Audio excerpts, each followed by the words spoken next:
What's good? What's good? What's good, man? Hey, I'm looking for the smoke, man. It's Friday, yo. It's payday. Hit that cash app, goddammit. How y'all doing? Peace and much love. Welcome back. Welcome back, everybody. Welcome back.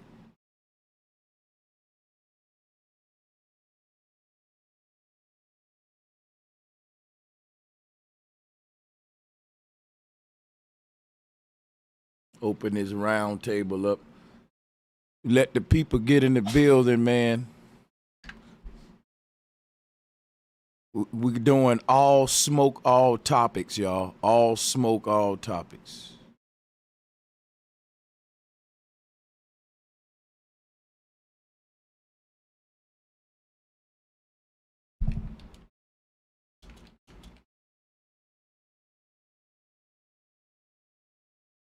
Change.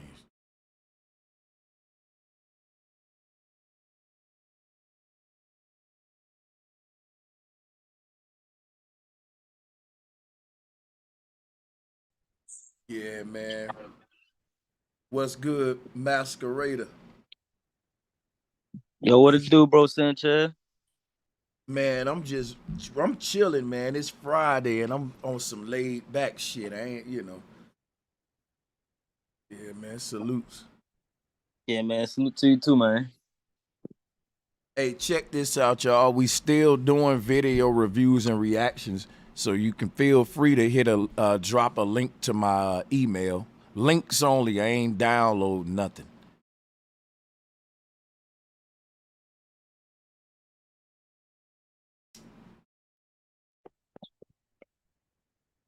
Hey, yo, bro, Sanchez, you be collabing on the beats, man? Not, I haven't for real, Man, but I seen your beats though, man. You got 150 beats. I was listening to them, man. You really good, man. I like them. They go hard. I appreciate it, man. I think I still got a lot of room to grow, but I appreciate it though. Yes, sir. Yes, sir. Yeah, man. I be doing my thing too, and I'm like, I've been trying to collab with producers or like certain musicians, and like I see you got the piano back there. I don't know if you're kicking melodies, you're doing drums. I feel like you do everything. So shoot, if you ever want to collab on something, man, and talking about because I be trying to lease my beats too for like 150, 200, things like that, exclusive, all that. So I be trying Yeah. to eat too, man, on the business side of it. Yeah, you got a beat store and all that with your beats up there. Nah, I've only been doing this for like Okay. 3 years. So I'm trying to like, either just make my own BeatStars account or do my own website. I like the website idea. I like how you got yours, how you can pick, which ones you want, either from I can you put got the you up rave on files. all that. Yeah, I can. Yeah, you got the exclusive. I'm still learning that business side of leasing and giving people the exclusives and all that. So that's why I ain't really pursuing that, like as far as putting it on the store yet. But I'm getting there though, trust me. You gotta hear my stuff one time, man. I'll probably email you something that you check me out. Yeah, man, you got to for sure. I'm definitely check it out. Yes, sir. Salutes everybody who joining. I'm gonna drop the link again, man. See who else Hey, want to join. hey, yo, what's up? Peace to the panel, everybody. I hope everybody having a good Friday. Hey, Sanchez, have you seen that new Scientology commercial they've been showing on like ESPN and shit, like ABC? I, Like I it was need like, I need some content to review today, so that's a good start. yeah, cause the NBA playoffs going on and stuff like that. So I've been watching this shit, and I'm like. Ain't no fucking way they out here promoting this Scientology shit blank like point blank in our face, like talking about religious and like it's just all the stuff you've been talking about with the whole Scientology agenda. With science as a religion and stuff like that. So This here shout out to Alexis on the call and to Cash and all of y'all, man. Salutes, welcome y'all. well that What's was what, I Good what's see love, right good? there, that's from everybody. Much February. love. What's You, up? Hey, you, Sanchez, you can hear me? I can hear you. I think the brother talking about this here. This the Nah, one? that's not the one. Nah, this is February, but they got another. Like you could click on their channel. They probably got a new recent one that's like updated. Oh, all right. But yeah. Yep, it got that logo and everything. I remember. If it's not on the YouTube, you probably might have to catch it during the NBA Finals. I guess they gonna show that shit. They been showing that shit like for the past like 3 weeks, over and over.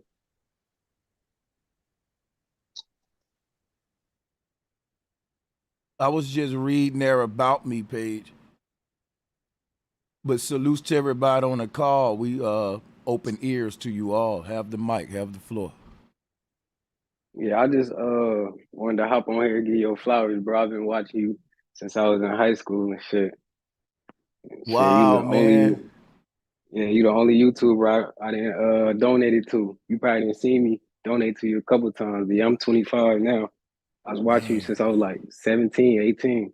Man, yo. Y'all be making me feel old, man. But this is real. This is what's up, man. I Yeah, have been doing this shit a while. This brother said, yeah, bro, that's powerful, man. Yo, that's I love, appreciate man. everything you've been doing, bro. I just had to come on here and tell you that. I'm gonna start getting on here more though, because people be Yeah. making some crazy arguments, man. They don't be listening to you. Yeah, Hey, man. Sanchez, I ain't know you was in the field for this long for real, cause like I seen one of your videos before. I was watching that Young Pharaoh debate, and I seen it a long time ago. I ain't never seen none of your videos, and your video really like opened me up. I'm like, man, I don't know if Pharaoh really took it all on this one. You know what I'm saying? You gotta, cause you got him like he was. I just ain't like, you know what I'm saying, how he was responding to certain things. I don't know, but that's when I really first seen you. You feel me? And then I seen your name on a comment on an Instagram video, and it was like, "Hey man, check out bro Sanchez." This was like maybe like a month ago, though. I just started watching your panel, bro, and I ain't gonna lie, you fine now. You fine. You know some Man, I shit. appreciate it. I appreciate that. Yeah, bro. You And changed you my know, whole outlook on life. yeah, I appreciate y'all, man. And, it's been a while, and y'all helped me remember that. Damn, I have been doing this a while, man. I appreciate the love, though. And let me just say to everybody in the chat, man, if you got smoke, bring that shit. We gonna do it respectful. It's Friday. Let's turn up, and I'm gonna get some shit popping right now. I'm gonna start a poll, right? Who is the best example for black men? And guess what? Two options I'm gonna put. This gonna fuck y'all up, but it's gonna get people woke up and into debate mode. Let's go here. Let me see. This gonna be a crazy poll right here. Who is the best example for black men? Umar Johnson or Jesse Lee Peterson? Let's get the shit stirred up. I know all of my people gonna put Jesse Lee Peterson. I know what y'all gonna do.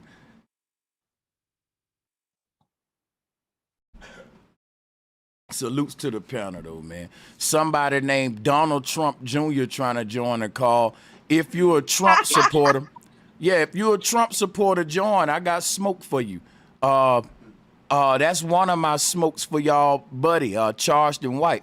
If I ever was to talk to Charged in White, I would debate my brother on Trump. How Trump is Trump really the man for black people? Because look, I was talking to some of my people in the car earlier, and we all admit, out of all the selections that exist, Trump will be the best one if you put him next to Biden and all them niggas, right?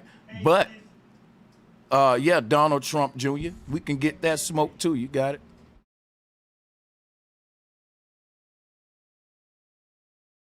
Yeah, Jesse Lee Peterson gonna win that poll. I don't even know how is it that close. Yeah, why don't you shut the fuck up then, bitch?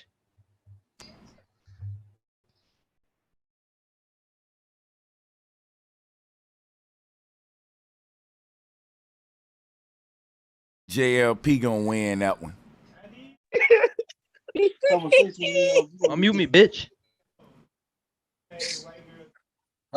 Yeah, we got a troll, huh? No, guess what, y'all? I just acted like I didn't hear her. That really fucked him up. Gotta Hey, get get his ass here. up out of there. Man. Coming on a Donald Trump name and shit, man. Get your ass out of here, man. Get your ass up out of here, man. You know, them be, come on, bro. You think that shit, you the type nigga that still play cherry, cherry, knock, knock. You want to hop on nigga's stream, kick me off, bitch. Ho, motherfucker. Ooh. Look, I hopped on his stream and cussed him out and made him kick me off. That's a cherry, cherry, knock, knock ass nigga. Let's knock on they door and run. Hey, yo, do you normally get people like that, man, in your just hop in and do that, bro? Unfortunately. Man, that's kind of messed up. People don't care for nothing. Hey, peace, bro. Mic check. Hey, K Paper Chase, I want smoke. I don't want trolling, man. I don't want troll. I don't want a motherfucker clicking my link saying, "What's up, motherfucker? Bitch. Hey, ho. Mute me then, motherfucker." Nah, I want smoke. I don't want retarded. I don't want trolling. There's a difference, though. I want salute, a nigga bro. that's gonna come up and say, "Hey, bro, Sanchez, I heard you said this, bro. I got smoke for that. I think you wrong on that. I want to push back on it. I don't want no nigga coming up here, motherfucker. Hey, bitch. Man, I'm a grown-ass man. Hey, salutes, Key Norfolk. I'm a grown-ass man. What's good, brother? That shit crazy, man. Hey, I was trying to see, man, what was your motivation for the show today, man? It's been a hot topic, man. I had some input as well, man. I leave these Friday fires open so that you guys can feel we can go all over the place if we want to. You know man. That's why I ain't gonna put. Yeah, you got it. Oh yeah, I had this reparations talk last night. And it seems to be a lot of people of our skin color, a lot of whites and blacks, man, who are just totally against the reparations thing. And just because they don't fit in a category or they don't understand what people went through.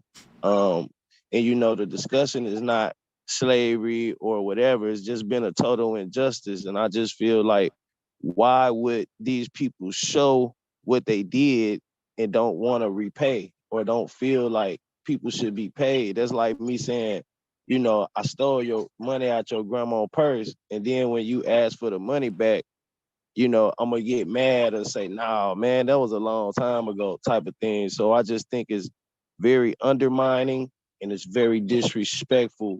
Some of these talking points that we're getting against reparations, man. What you think about that? Yeah, man. I think that these folks are, they COINTELPRO agents. Unless these folks can join and produce a legitimate argument on why they oppose reparations, I'm going to keep this stance. I don't know what can change my mind, your mind, on that. These folks is just not for the people. They are paid puppets to say exactly what the people in power want them to say, to keep the people that's at the bottom, and the rich get rich, poor get poor. I've heard all the arguments against reparations. None of them is fucking. Somebody need to come up. If you're anti-reparations, come up and let's talk about it.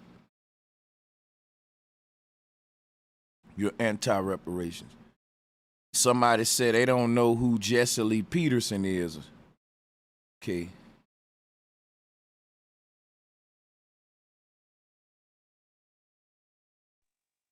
Yeah, I'm with you on that, Jesse bro. Lee Peterson is basically the dude who run the Fallen State bond organization. What organization do Umar got for men, for black men?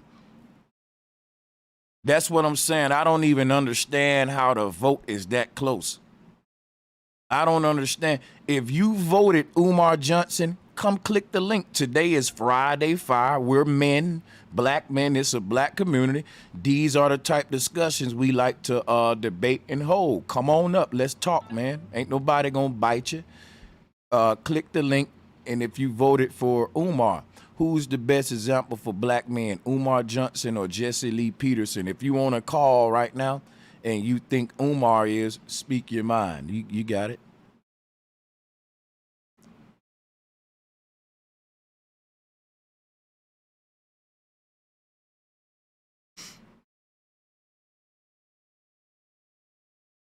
I don't think they gonna pull up, bro.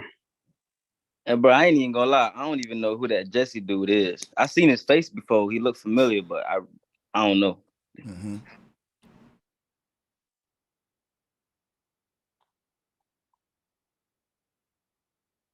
I really want to holler at some of the people that voted Umar. That's the only reason I did the poll. Because I was saying, look, everybody voted Umar. I want them to really come up to the joint. That's what's going to make the Friday fire lit. But ain't nobody clicking the link. Damn, Telling man. you, bro, they not gonna join, bro.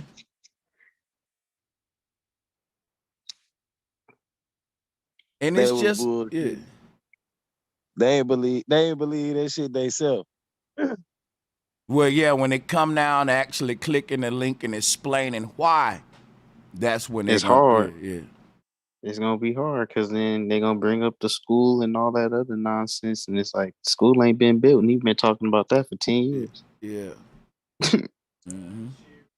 Yeah, he lost all credibility going against Swirling and then actually having a son that Swirl, and then he got a picture taken of him and Omar get a number from a white girl after he on the internet going hard on Swirling. And that's just the irony and karma of it all. Ain't it, man? Yeah. What's up, Rebel 125? What's good, bro? I just came in. I don't really know what y'all building on. Let me ask you a question.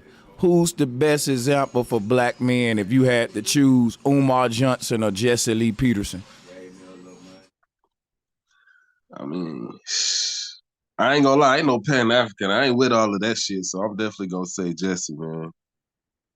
Somebody named 80s Bonafide said people know Jesse moist than a motherfucker. I didn't know. I don't know nothing.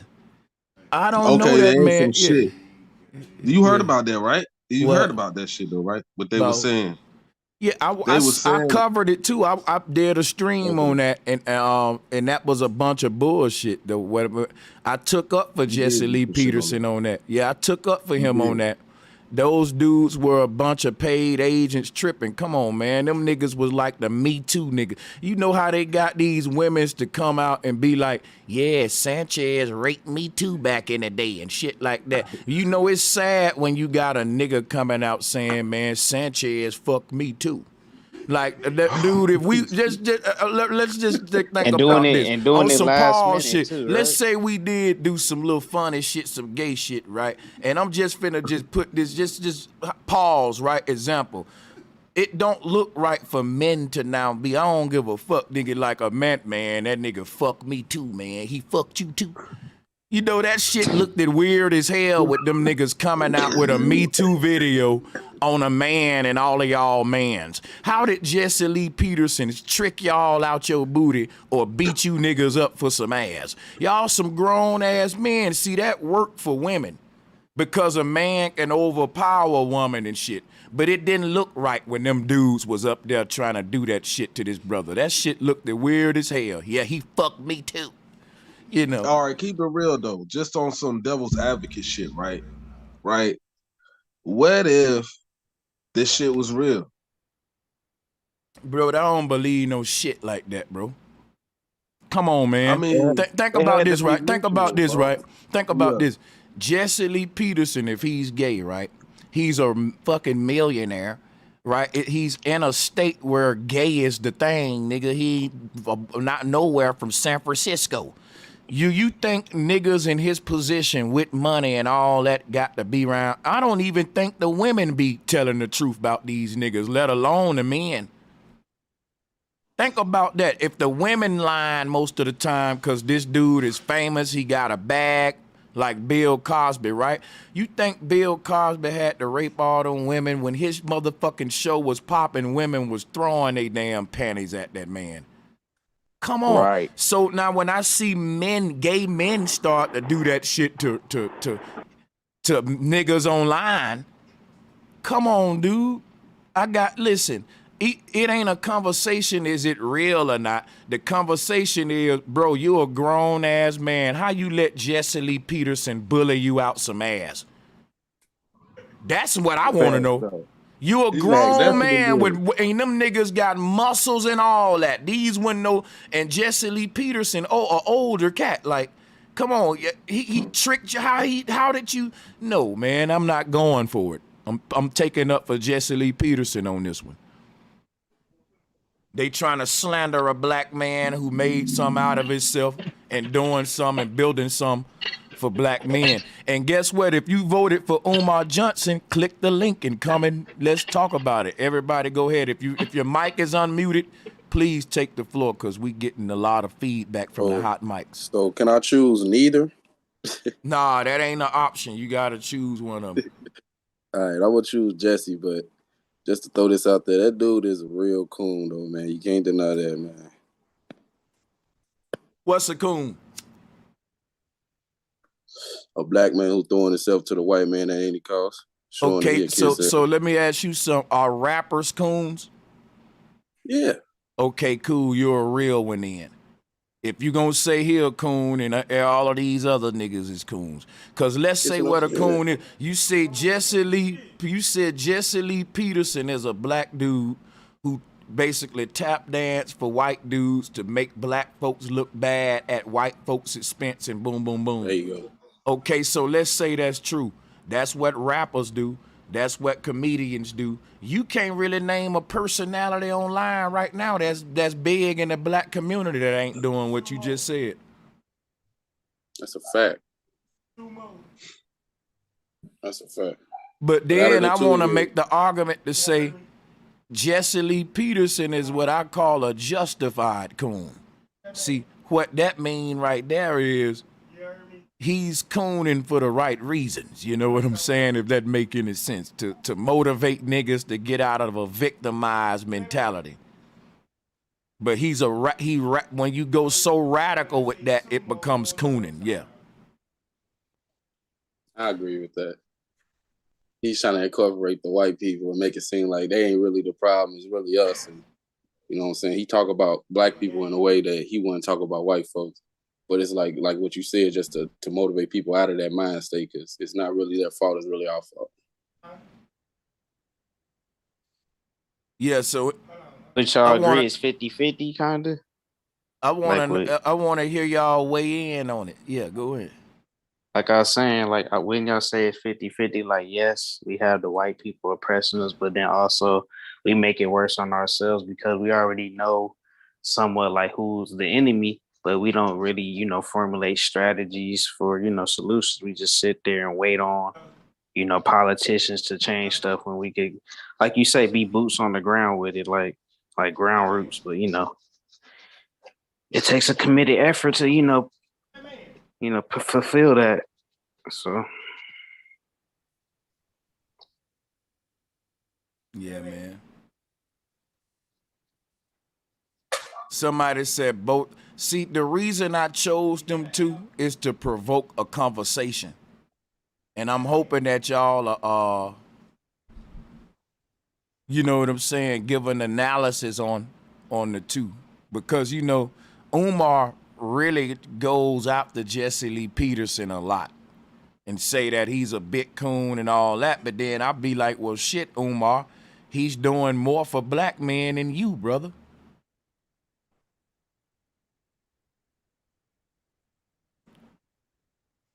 And he a Christian.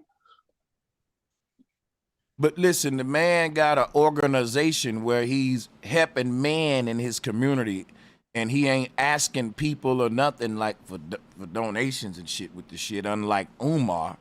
Just saying, man, like, come on, if we gonna have the conversation, let's have that shit. What has Umar built for black men versus what Jesse Lee Peterson built? How many Right, so how many people come look, Jesse Lee Peterson even have a professional platform, 500,000 subs, where he allow all kind of black people to come on. Charleston White to Bro Sanchez to you name it. Look at here, man. Where Umar doing that at? Look, here go the comedian Lunel and all that. With Tommy Sotomayor and maybe all because them. Now think about it. He invited Bro Sanchez on this show. You feel me? So like, I ain't as big as these guys, but I'm saying, what is Umar doing? I'm just saying. Yeah, I'm not even gonna lie. I never seen Umar reach out to other, creators or anybody like that to, formulate a healthy conversation on, what's the issues and stuff. So I've never seen that. And I only seen him on the Breakfast Club. That's the only time I seen him. Yeah, he only pull up on Breakfast Club and DJ Vlad and all that type of stuff. Yeah. that's how you know something going wrong there. You pulling up on a Breakfast Club. How the hell you get on there? Like you must got some type of connection. I'm gonna tell you right now, Umar Johnson, the Breakfast Club, and it's a whole network of other ones. I ain't gonna name them right now, but there's boule control shit. Boule shit, no cap. Oh yeah, I would say it's not a point of, how we personally feel about the person or something. It's if the person for the people or not. You know what I mean? I think we got to get away from how we personally view shit and see if it's working. It's like if you got a job and you don't got no other means of making money, you can't just say, forget a job. I ain't working for nobody. You need money right now until you get yourself in a position where you don't have to. So in order for us to really capitalize, I think you bringing forth a good argument, because somebody who doing something for the people, what that man do personally and shit don't got nothing to do with him being for the people. So I'm with you on this argument, bro. And to the brother named Rally League, I'm not gonna fucking be typing back and forth with you in the chat room. So either you click the link or leave me alone. Get blocked. Let me get a one if my audio's good, by the way.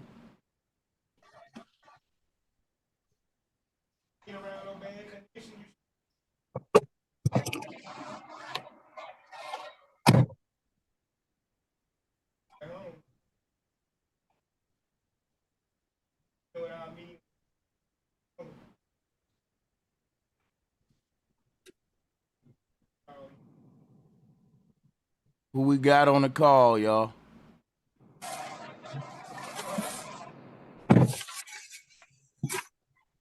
I'm hearing some background noise. Let's hop. Who we got? Hey, Who's bro, I next see on the list, dude man? still ain't come back with that app.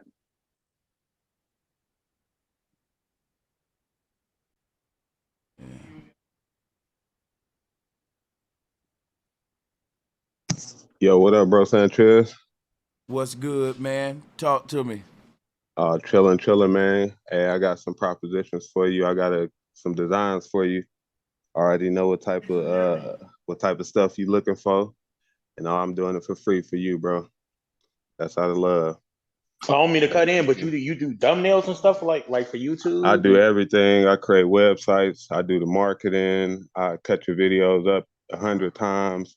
I can do everything. Hey, bro, I'm And about it's to holler all, at you about that because yeah, I'm a content creator bro, too. Sanchez, that's all love. That's from the heart. Like anybody else, I do got to charge y'all. I respect bro Sanchez, and he been spitting the realest shit since, the beginning. So that's all, I just wanted to tap in and let you know, if it's a way I can get in touch with you, just so I can send you a few designs, and you can wrap it up and let me know like what you like, just put something in my head and I just go with it from there, and we can, hey, whatever you drop, it's your money. This all from the heart, bro.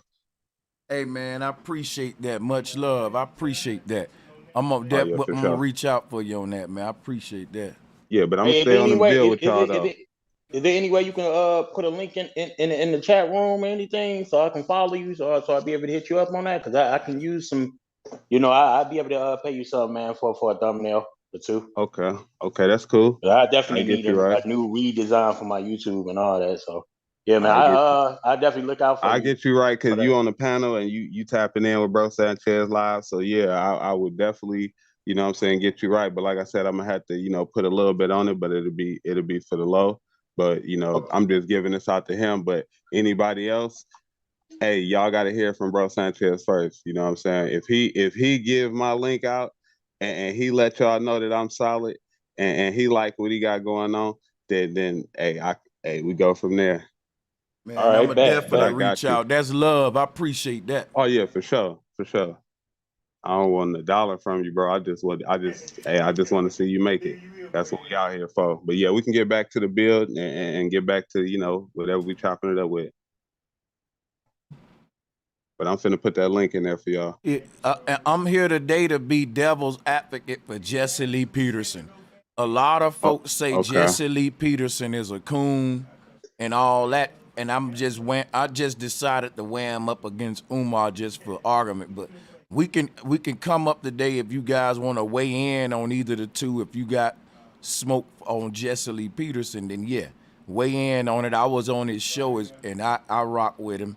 And I don't agree with everything you say though, but I do want to spar though if anybody got So smoke you or agree with anything. that saying about him saying that we should still be in Jim Crow, like under the Jim I Crow law? don't agree with that.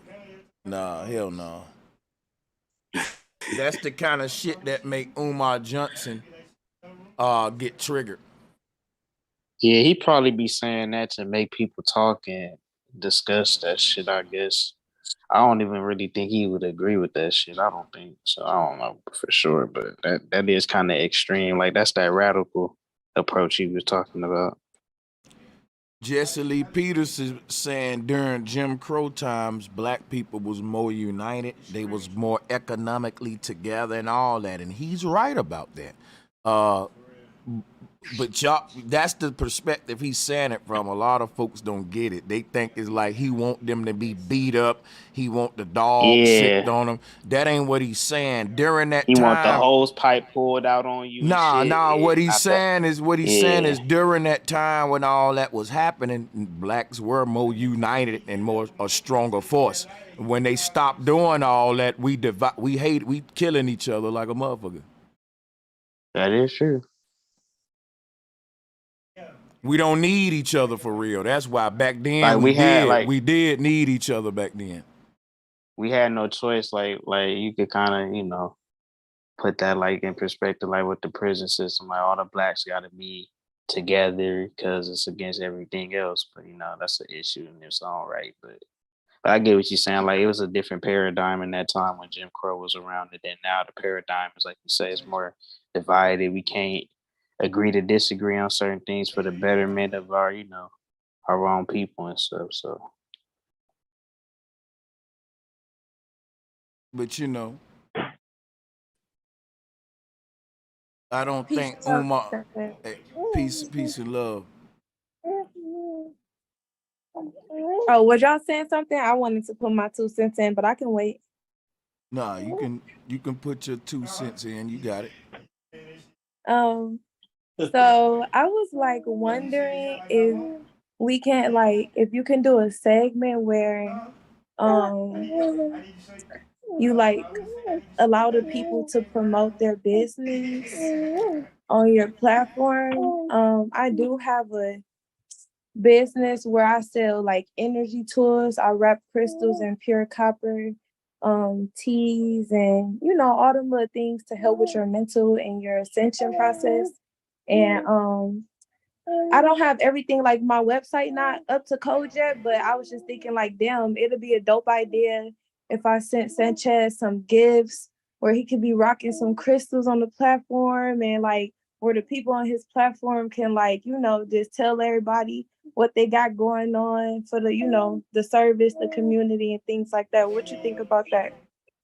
Yeah, I mean, I'm all about promoting black businesses and the people in the community and stuff like that.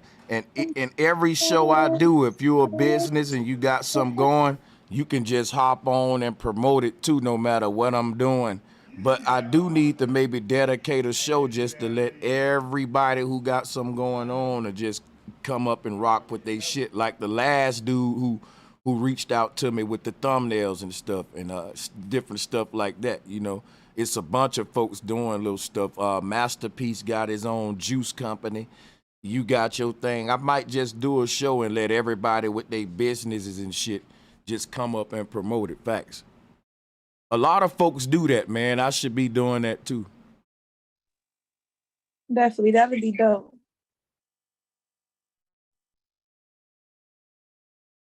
Yeah, a lot of people do that for their community. So that's something I definitely got to incorporate. Hey, I got a question, Sanchez.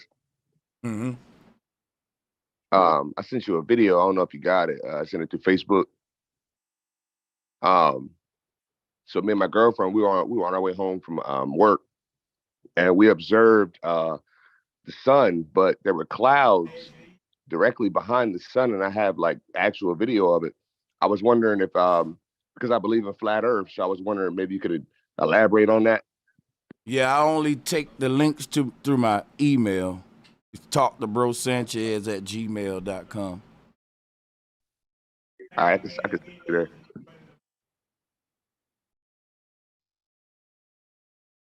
But I was wondering if you could explain to me like how that would be possible. You know what I mean? Yeah, it's gonna be a real simple answer. It's because the sun is close. You can see clouds in front of the moon and behind the moon, in front of the sun, behind the sun. And that's because them shits are right there within the atmosphere, right where we see them at. Okay, so like I like to use something called observation. You know what I mean? So you can observe, you know, through space. You know, like just by looking outside. You know what I mean? So my question is I can't really explain daytime because okay, so if you paint this picture of space, right? You got pure darkness. You got stars, da da da. You know what I mean? But during the day, there's blue sky. You know what I mean? So is sunlight reflecting on the earth, or is it like, you know what I mean? Like how does that work? I don't think that the sun and moon are the main two lights that are light sources in this terrarium.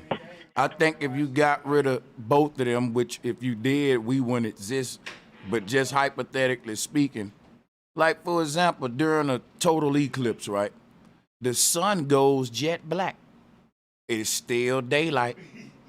I think daylight and sunlight may be two different things. Moonlight and nightlight may be two different things.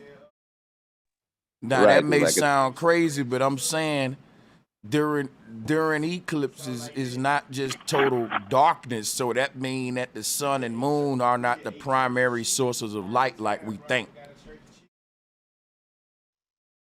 what do you think, in your opinion, the primary source of light would be? All right, I'm gonna pull this up. Can you see my screen share?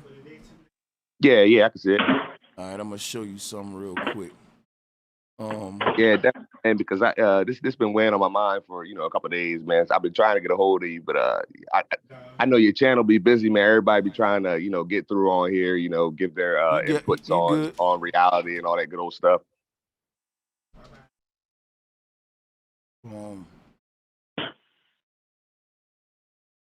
See, this some shit we don't really pay attention to. Hold on, let me see if I can find this.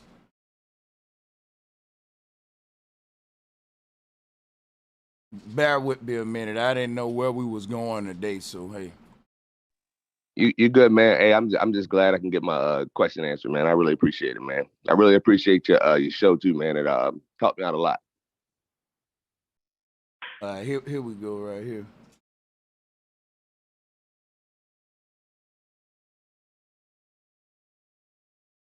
So this is what I'm proposing here. So this light that I'm showing you here, that represent Polaris, right? Now, let's say when the light of Polaris, as it expand, it start to create duality as it split into two rays. Now I don't want to be. Let me screen share with this too. Hold on. Those two rays is the sun and moon. Hold on, everybody. I'm gonna take my time. I see what you're saying. But look, I think now look, when it split into these two rays and they the sun and moon, right? You can get rid of the red one, you can get rid of the blue one, but there's one that both of them come from still there. Now I think that's right. that right there is the light that's really behind the sun and moon. It's the most high light, like it's layers of light. You know, when the sun get in around to your area, you're now inside of the sunlight. You can feel its warmth. And then when the sun leave away from you, you know what I'm saying? You experience the moonlight, shit like that. But it's layers of light above the sun and moon. You ever notice, like, when they travel during the daytime high up in the sky, they get to a point where it's dark time again? Even in daytime, they travel above the daytime, but the sun is on a certain level. So you could travel above the so my thing is this, right? It's another light source that's illuminating this shit on a higher level. The sun and moon is playing a part, but they ain't the ultimate primary sources of light, like I was saying. Now check this out, right? Let's say that we in a holographic universe, right? Like this right here. I'm following. And you got a sun and moon traveling in the sky above this thing.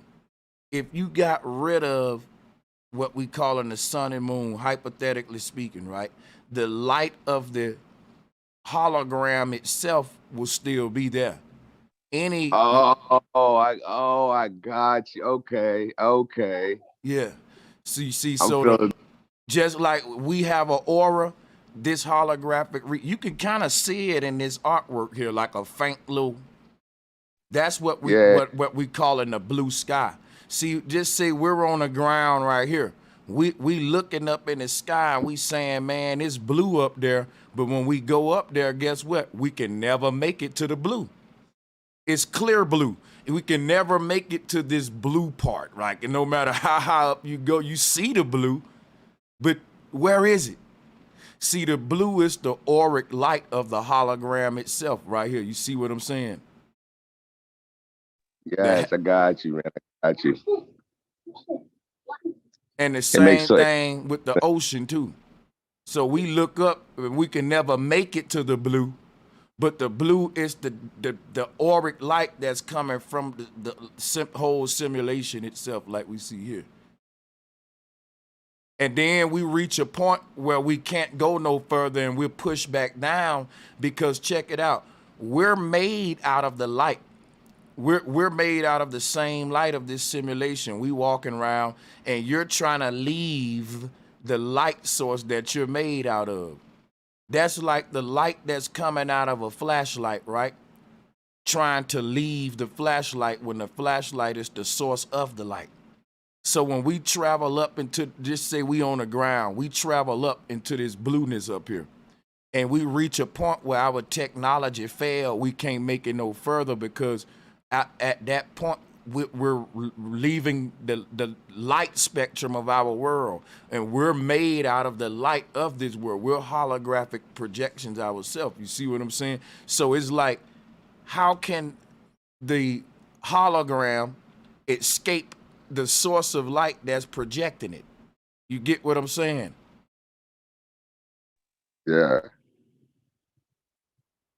If you see. Yeah, I'm following you. Yo, what's up, brother Sanchez? Yo, much love to you. Much love to the chat and the panel. I had a question let me do this first. You said we could promote. So, I just want to tell everybody to go check out my channel. I'm K Paper Chase. I just did a video that's about karma. So it's pretty good. So, definitely check me out. Out too, bro. Curtis Williams, man, on Facebook. Word, for sure. So yeah, so I wanted to talk about that, and yeah, I used to have a wrench, but Sanchez, you took it from me. I don't know why, but you took my wrench. I would have been putting it in the chat. But yeah, I just wanted to say that, and I do have some smoke for you. This was something that was like a few months ago, and you was talking about abortion. I just wonder, do you still stand at the same place that you stood at?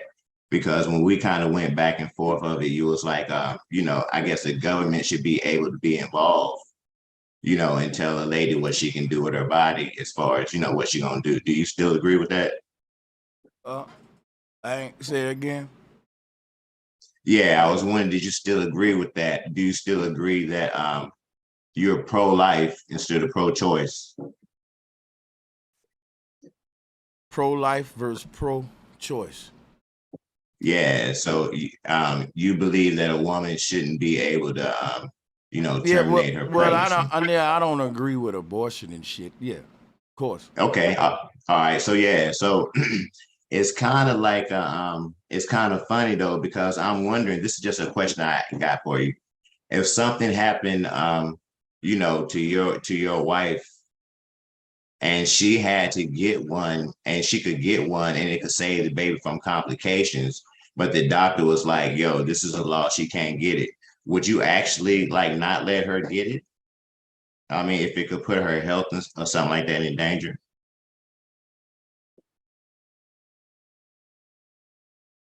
If I was the person in charge of all that, man, a law is a law. Unfortunately, when it comes to making a law, it ain't gonna. You never make a one law that's gonna make everybody happy. You can't make one drug that's gonna save everybody fucking life with that illness neither. So you want the law to work for the majority. So if my law works for 90%, then that other 10% can be mad, and quite frankly, that other 10% can die as a result of a law I pass. Long as that 90% is the numbers game. I know that sound crazy, but these are choices that powerful men have to make. So let me answer you. I know what you're saying. You might not like my answer, but I totally know what you're saying. Okay, and I'm gonna double down on what I'm saying and show you I know what you're saying. I'm saying I would pass a law in my world that says if you pregnant, you can't abort the baby. And the reason I'm passing that law is because the majority of people in my world are just fucking without protection and saying, well, I can have an abortion. Right? The majority of people in my world ain't going through that little scenario that you just pointed out. That's a rarity. And I'm willing to sacrifice the rarity for the majority. That's what leaders got to do. We don't like how that sound, but that's just the way it go. I was in the military. Trust me, that's the way it go. Okay, so do you believe that ultimately it's the woman's choice? Because if she wanted to go to a back alley or get rid of it, she could still do that on her own. So that's what I'm saying. Yeah, that's what I'm saying. When you pass a law, I can say, listen, man, it's illegal to steal. People can still steal, man. They steal. It mean that if they do it and get caught, there are gonna be repercussions. That's all. Okay, so if something happened to your wife and that was like, yo, we can't, she can't terminate the pregnancy. Then guess what you could do? You could go in the back alley and say, fuck the law. I'm saving my wife and paper chaser. I respect that. Right. All right. Good answer. Cool. Appreciate you. Yeah, I mean, that's just as simple as it goes. That's it. He had to lay down the real.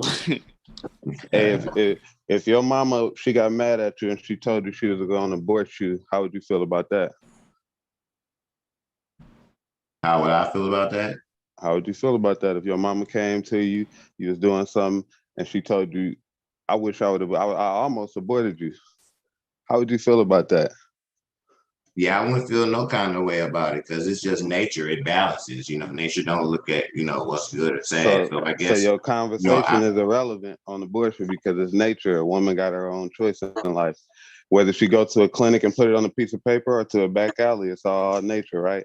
Right, it's all nature. But what I'm saying, when you get like white men sitting at a table that can tell somebody else what they need to do and passing a law when there are certain cases they need to be looked at individually. Listen, brother, if it's my body, my choice, then guess what? The baby don't got a choice. The baby got a body too. Why he don't get a choice? If you ask that baby, if you ask the baby, do you want to be aborted? He'll say, no, don't kill me. Shit, what you talking about? But you know, gotta know that some of these, it's not the majority, but a lot of these parents are unfit. So sometimes, you know, it might sound cruel. It's better to go ahead and get before you get to a point where you got a baby, you're abusing the baby, you know, you're doing crazy shit. You bringing up very rare scenarios, though, man. That ain't when a person say that they're anti-abortion, they're coming to that conclusion based upon a pandemic of young women and teenagers who having sex at a young age and they getting free abortions and they just, you know, they killing 3-4 babies before they even goddamn 25, dude. Like, come on, man. And instead of practicing abstinence and condoms. So when you got that kind of pandemic, the little scenario you bringing up is just not gonna move a politician to cater to that in my world if I was dealing with the law. But today's law, how evil they is, you know, the liberals and shit, they trying to see it that way. I'm all about what there's problems that affect the majority of the world. And I'm not gonna pass a law for the minority. I'm gonna pass it for the majority. The fact that there are billions of babies going into goddamn to abortion every year, like it's the numbers are alarming. So I gotta think for them too. Nobody's thanking for the unspoken voices, which is these new lives that can't speak. Like I said, if they had a say in the matter, they'll say, well, look, if it's my body, my choice, I want to be born. Right, but at the very least, then the people that are the minority, they should be able to do some kind of appeal process or something, and they should still have their case looked at individually. That's just what I think. But I feel you. Because I understand those rare cases where an abortion may be necessary too. I don't know how the law will work with that. Maybe it'll make maybe I'll make exceptions or something, as they call it. Right, because it's kind of scary to think about that, you know, that it could be something that can endanger, you know, your wife's or your mother's or somebody's health, and because of a stupid law, you know. It ain't you think it's stupid for a man to stand up and say, listen, if you get pregnant, you need to have that baby and raise that baby. That's stupid to you? I don't think that's stupid, but like I said, the woman let me say something real quick, right?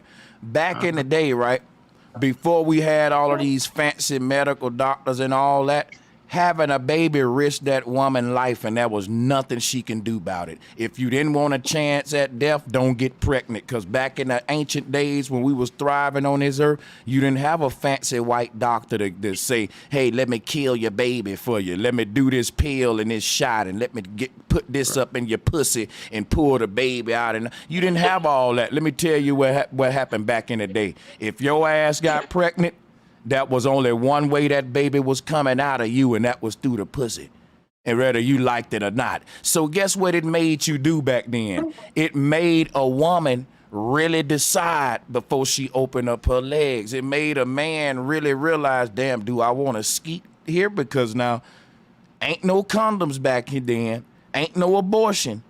But when we got condoms and abortion, look at the fucking quality of people today. They know they can just have unprotected. That's what I'm saying. The quality of the shit went down, all that.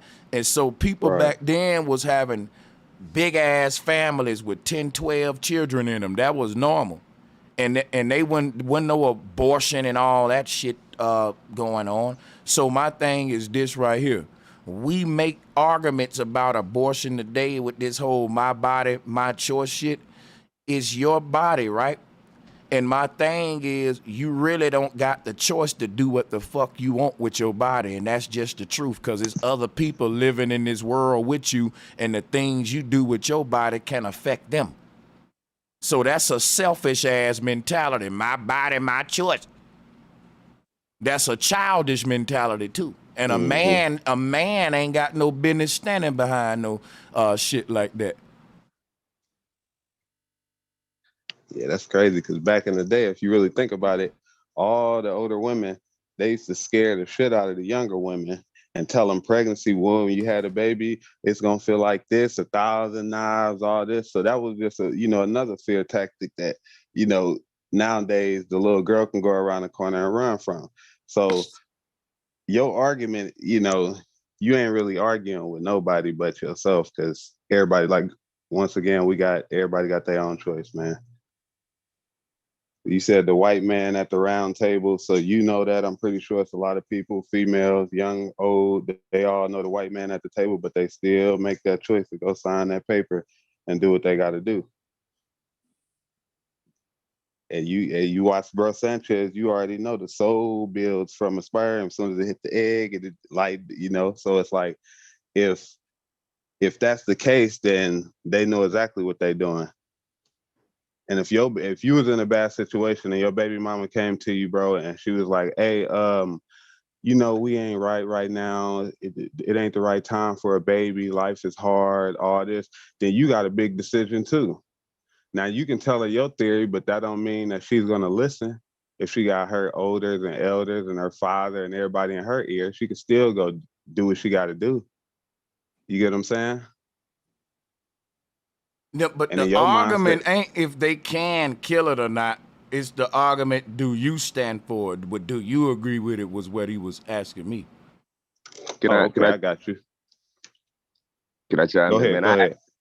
I actually, like 2 years ago, I actually had to go through that situation. I had to make that decision.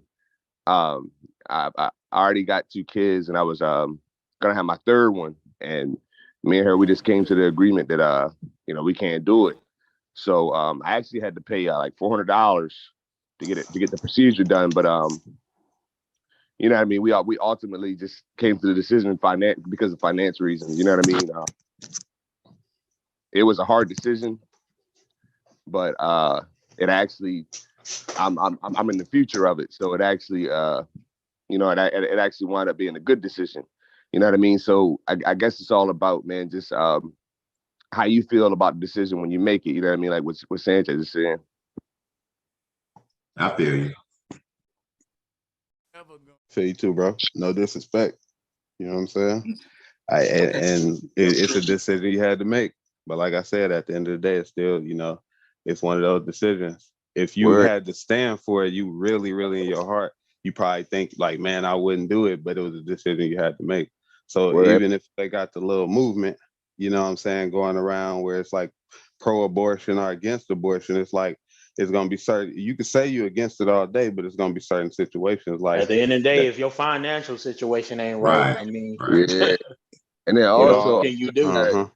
You got to go through the after effects of it as well. Like there's after effects, like she'll still be feeling the kicks of the baby and all that stuff and blah, blah, blah. And it's like sometimes I don't mind telling my personal, but like for like a good year, she was still upset about it. You know what I mean? And stuff like that. You do got to go through some emotional. But if you're strong before, go ahead. My bad. I didn't mean to cut you off. All right, go ahead, man. Like before that happened, you was against abortion, correct? Like it wasn't a thought in your mind because you was individualized in that situation. You get what I'm saying? I'll be honest. Yeah, man, that's what I'm saying. Right, and that's what I'm saying. You coming on here, you trying to debate pro or against abortion. It's like, even if we against it, situations happen to where now it's like, you get what I'm saying? You had to that. But my original question was, if it happened to your wife and she had a choice and it was if she was going to die with the baby and the child was going to die, would you still feel the same way? Oh yeah, that was my question. Gave you an example. She that was her decision. You know what I mean? It was our decision together, but ultimately it's her body. You know what I mean? Right. That's all I'm saying. Yeah. Peace and love, y'all. It's a painful procedure, and you know what I mean? Everything like that. The brother basically saying, should there be some exceptions? But here's what I want to ask him, because this is what it boiled down to. I agree with him. There should be some exceptions to the rule, but I want to know where he stand at on just women being able to have the choice to get the abortion if they want to or not. See, because he gave a rare scenario, right, of a woman dying.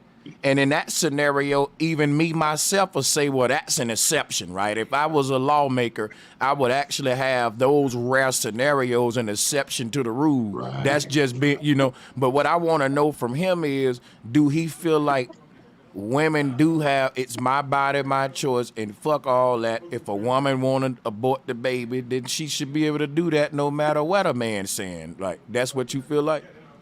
No, not necessarily. I think that what should happen, she should talk to the father.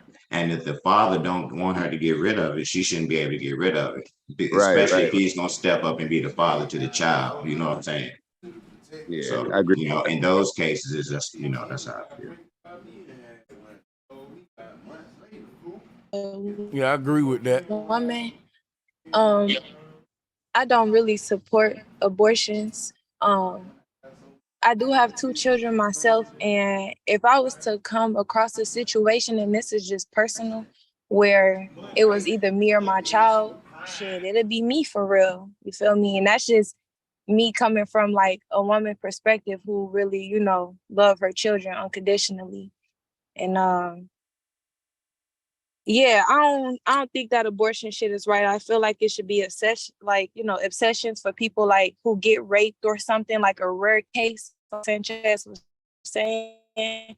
But I know a lot of females who just go out to the club, fuck random niggas without condoms, and then just go get an abortion. Like, that shit not cool. You feel me?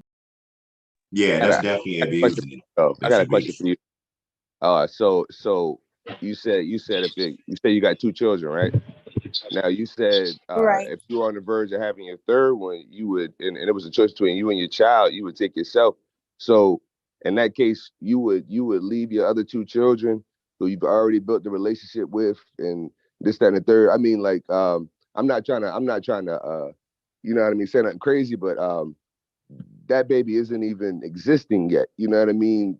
That's and you're gonna leave your 2 children that need their mother. Watch this. Let me ask you a question. Let me make sure I'm hearing him right. You saying it's okay to abort a baby so that you can have more time to put your energy and attention into the other 2? Trying to make sure I'm hearing you right. Yeah, because like they're existing already. Hold up, you saying that? But ain't nothing wrong with the baby. There's no life threatening to the mother. We just gonna kill this baby. Okay. I ain't saying that now. Cool, I ain't saying that now. cool. I'm saying like right now you already. So I for instance now let's say she didn't have any family members, or she didn't have anybody who could take care of her 2 children, and you're gonna give your life up. That's what I'm saying. You're gonna give your life up and leave them to be foster cared, or you could be in a situation where you have a deadbeat dad and you're the only parent in the you got what I'm saying? Like I don't think that's right to leave the you got what I'm saying? But at the end of the day, that's a strong decision, and I'm very proud of her for, you know, being able to say that. You know what I mean? That's you know what I mean? But in my opinion, I just think that because like I told you, I had to make the decision. You know what I mean? And like it's different saying something than actually having to go through it. You know what I mean? That mess hurt me, dude. Like I had to walk into the clinic, and people was literally at the doors, you know, trying to stop me, give me flyers, you know, people trying to tell me, why are you aborting the kid? Boom, boom, boom. This is bad. I had to go through all that stuff, dude. Like, so what I'm saying is I feel as though like you should take care of what you have now versus, you know what I mean? Because you don't know anybody's situation. You know what I mean? I don't know your situation, sister, but you know what I mean? You could I'm just throwing scenarios out there. You could be in a situation where, you know what I mean, you're all alone, and that's all them 2 kids know is you. Hey, have you forgiven yourself for all this, bro? On some real shit. Have you forgiven yourself for maybe not fulfilling the situation the way you might have wanted to? Yeah, man.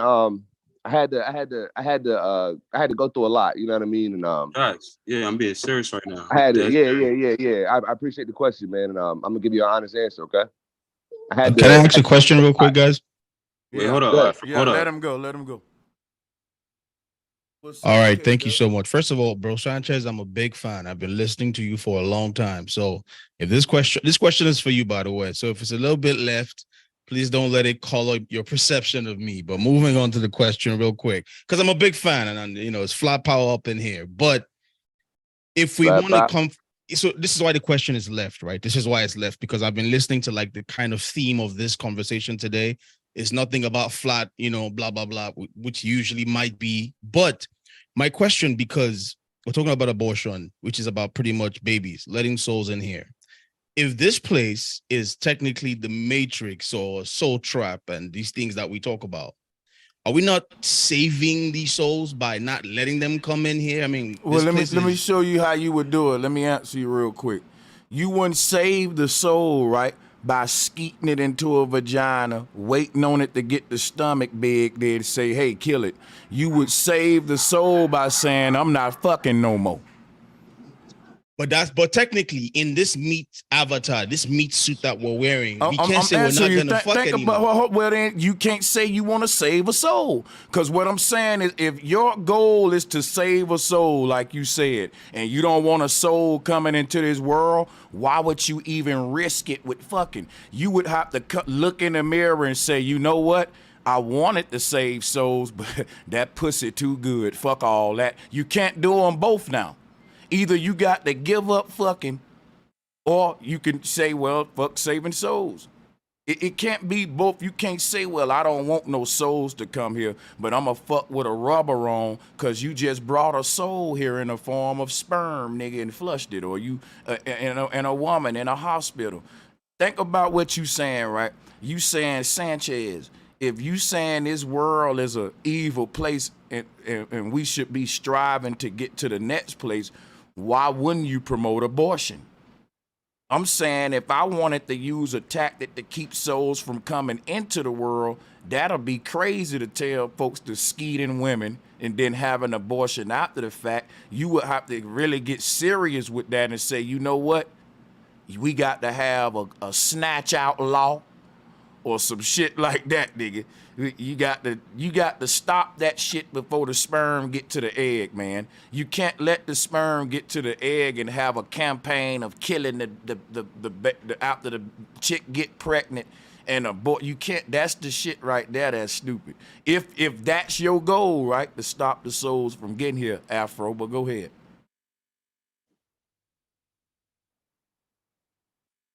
So would you say, this is again more left questions, would you say that technically everyone that's brought a soul into this place, a baby? It's funny, I have a baby, fun fact, I have a kid, but this is just my thinking, conversations we can have here, right? Would you say we've sinned or we've committed a crime by, in a sense, letting souls come in here to be imprisoned in this meat bag? Because once you're in here now, you're trapped. The only way out is death. So once you've tasted life. I got you. Okay. This place is just a place that we're passing through. And the mama and daddy didn't do nothing but open up the door for another soul to pass through, like somebody opened up the door for them.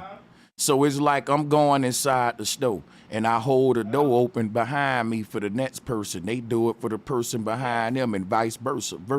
But it's two doors, one held by the mama, one by the daddy. They unlock the gateway, the DNA, the vortex that allowed a new soul to have a portal or a wormhole into here. So I don't think nobody's saying at all or nothing wrong with having children or being born. I don't say that. Only thing wrong is this world. So I don't think we should stop children from coming to this world because it's a hell. I think we should just make this world a heaven. That's a cop-out saying no more children because this world fucked up. How about we clean the world up and have many children we want? Let's just clean it up and have many children as we want. I don't think that's an option to say, well, the world around us is a hellhole, so let's not have children. I say let's refrain from having children till we fix the problems around us, but then we do you saying, well, I ain't mad at a person for that child you bringing into the world may solve the problems that we fucking got.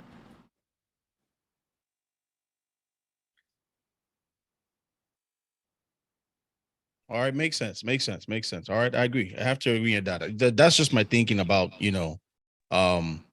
also just since we're talking about it, a little conversation. I don't know if you guys know, but there's this thing that people are doing. Speaking about kids, I don't know if you're aware, because I'm an immigrant. I came out here, on an immigrant, green card, blah, blah, blah. So you have women from my country and probably other countries from Africa will come out here. This is a new game, by the way. I'm just putting it out there if anybody's listening, just so you know, FYI, because I just found out. Because it was done to me too, right? And then after this, I'm gonna fall out the thing. Women are using, especially women from my home country, are using kids now out here. And it's funny because this abortion, not abortion, have a baby, not have a baby conversation is funny because men don't have a say. You can't have a say. You shouldn't have a say. However, when my own situation happened, I just stood there and watched. We were still talking about our relationship. So, of course, Sanchez would say, Sanchez would say, you shouldn't have skeeted in there, right? Okay, fine. Maybe I shouldn't have. But ain't no I had maybe a biological. No, see, that's that shit when a nigga read. Maybe I shouldn't have. You shouldn't have. Yeah, go ahead. You got it. Yeah, but you've also had a moment of weakness being a biological male in this thing that you walk around. You know that you cannot be 100% saying you can't say you always got it right in that area. Listen. What did you just call it? A weakness? Everybody know it's a flaw in the design. Well, now what? No. Let's just stay with your first word. It was weakness.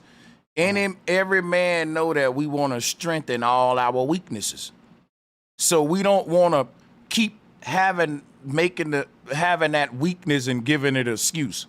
A nigga gonna say you need to strengthen that weakness. We never strengthen the weakness because we got these communities of men that just say, man, men are weak in this area. Yeah, we don't try to strengthen it. We just say, come on, brother, I'm a man. I get weak right here.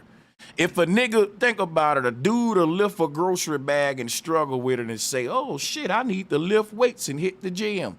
But he'll skeet in every woman he see and say, man, a nigga weak right here. He don't try to strengthen that shit. It happens. But to end the story I started. So women are coming out here like blah, blah, blah, would have kids with you and then take your kids and use the kids to anchor themselves to the government. And that's the new scheme that's happening right there. So just that can't be work, aware, brother. But listen, that's what I'm saying. Think about it though. That cannot work if niggas didn't skeet in them. Going back to what I was saying. See? True. Checkmate. Checkmate. Here's the thing where that weakness now costing you your whole life and everything you work for. So now that's a weakness you really should be trying to strengthen, man. But we don't. Oh yeah. Nick, think definitely about no. it. Oh no. I definitely have seen the error of my ways. It's as simple as niggas strapping up. Guess what? Niggas is out here talking about they to snatch out kings, pumping and dumping. Pull out king and shit. All this shit. Yeah, bro. Word. Yeah, I pull out. You know what I'm saying? Well, that's what's going on, man. They're taking your kids, and that's what they're doing. It's a new thing. It's happening in the UK, and it's happening out here. It's a new trend.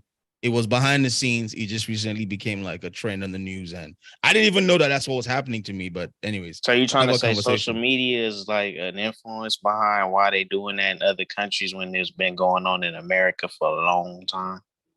I mean, of course, even before social media, everything we learned, like before I ever came to America, I already learned how to sound American and be American in air quotes and dress and rap and. I knew Tupac before I knew how to speak. I can't even speak my local language very well, but I can rap a Tupac song. I'm about to ask you something in a minute, my brother. But salutes to K-Dub. If you want the flow, sister, salutes to you. You got it. How you doing? By the way, I'm starstruck that I'm talking to Bro Sanchez, by the way. Just saying that.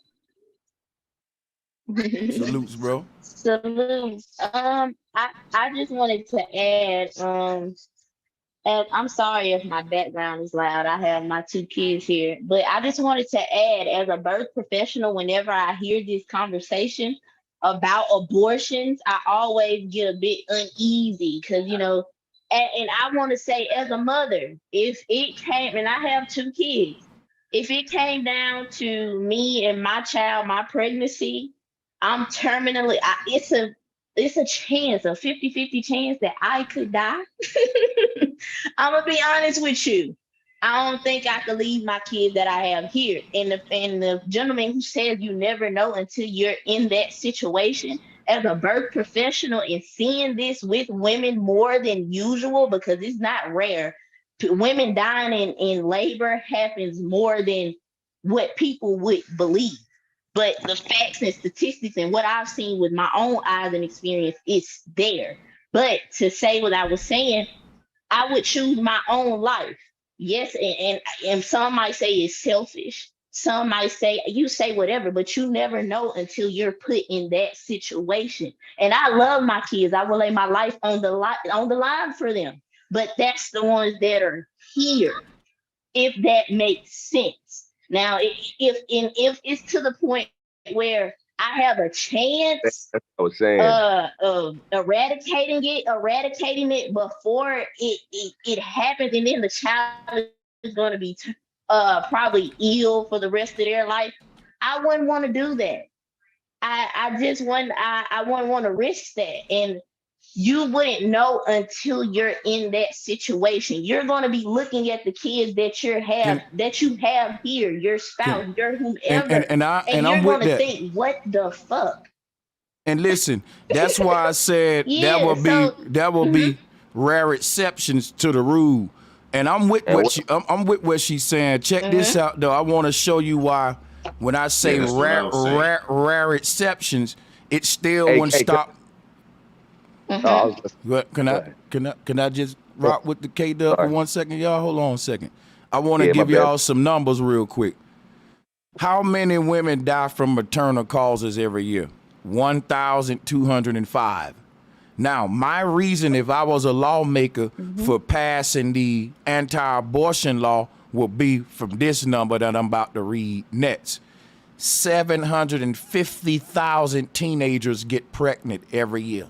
I'm going to say that again.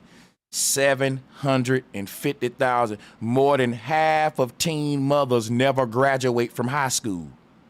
These are numbers I'm giving you online. As a lawmaker, I'm going to make the law thinking about this big epidemic. 750,000 teenagers are saying we're not using condoms. You know what I'm going to say as a lawmaker? It's because they know they can get an abortion. And I'm going to also say, you know what? It's because they know that the government going to give them child support doing all that. Because niggas on the panel, y'all can't lie. You was in high school. A lot of chicks wanted to get knocked up to get the assistance and all that and shit. Come on, tell me I'm lying. So check this shit out, right? Only thing I'm saying, that's an epidemic. 750,000 teenagers getting pregnant every year. And guess what they doing? Man, they going to the abortion clinic. It's a whole industry on fetuses. How do you think they making these medicines? They got a constant supply of fucking dead fetuses for years because of that number I just gave you. 750,000 every. You know how many fetuses that is, man? So check this out. That number right there versus 1,200 women who died of maternal causes in a year. Now, my heart go out to them. But as a lawmaker, you got to make some tough decisions. Are you going to cater to the 1,200 women that died of natural maternal causes, or are you going to make a law based upon this epidemic of teenage pregnancy and abortion going on in the world? But the fact is, a lot of the time, the maternal deaths that they're not counting aren't from natural causes. 9 times out of 10, it's on the hands of the hospital staff. Well, something they did. Well, the pregnancy is a natural cause. If a woman get pregnant by a man, that's nature. And if she died because of the baby, that's the whole situation. Understood, but sometimes, yeah, I understand that point. But still, there are situations where it necessarily wasn't the the natural causing of birth. It wasn't that. Now, yes, you have those standalone cases, facts, but you also have those cases of maternal neglect in hospitals that causes the mortality rate, infant mortality rate, and maternal mortality rate to skyrocket. And this is caused from C-section, improper C-section. See, these aren't the rates that they're talking about because they want doctors to be on a schedule with birthing. Nobody has noticed that. This is why doulas and midwives have came back into play, unless you're just a person who advocates for yourself and wants to have a vaginal birth. But most men don't know how hard doctors push C-sections so they can have their time off. And a lot of times things go wrong when women are sedated. This happens. This is what I mean by the maternal mortality rate isn't just natural causes. This is an alarm as well. This is why doulas and midwives I'm not are gonna say important. I'm not gonna say it's just natural causes. I'm just gonna say it's not a big number. It's still 1,200 women a year, whether it's natural causes or not. And as a lawmaker, I got to make a decision, right? I'm going into I can understand a lawmaker that would say, I got to make a decision based upon an epidemic of teenage pregnancy in the world versus 1,200. That's Hold on, understandable. I'm a result. hold on, I'm a result of a teenage pregnancy, so that would be a issue. Half of us wouldn't be here because people went through teenage pregnancy. Well, here's the thing, So though. You're not letting me like, finish. You're not letting me finish, sister. The thing, what I was gonna say was, it's not just the teenage pregnancy. It's that these 50% of the teenagers that get pregnant, they never complete their education and they end up on welfare, food stamps, and EBT, and we know how that system go, and they children they raise end up in jail and all this shit. See, and my thing is, the other half of them they go to the abortion route. My thing is this right here. There's an incentive for young women to get pregnant at an early age. And it's because they can be independent, and where I'm from, they'll even give them their own apartment right out of high school if they got. So, but my thing is this right here, though. They got that going, and they also got going, if I don't like the nigga, I can just abort the baby and I can try again with another dude. See, they got too many options. And I'm saying that the most powerful option that a woman got right now is a license to kill. And when you give a teenage young woman the right to kill a life that's in her belly when she's still a baby. See, where I'm from, they used to say if you get pregnant, you having that damn baby whether you like it or not. Hold on, y'all. I'm from the same place you from.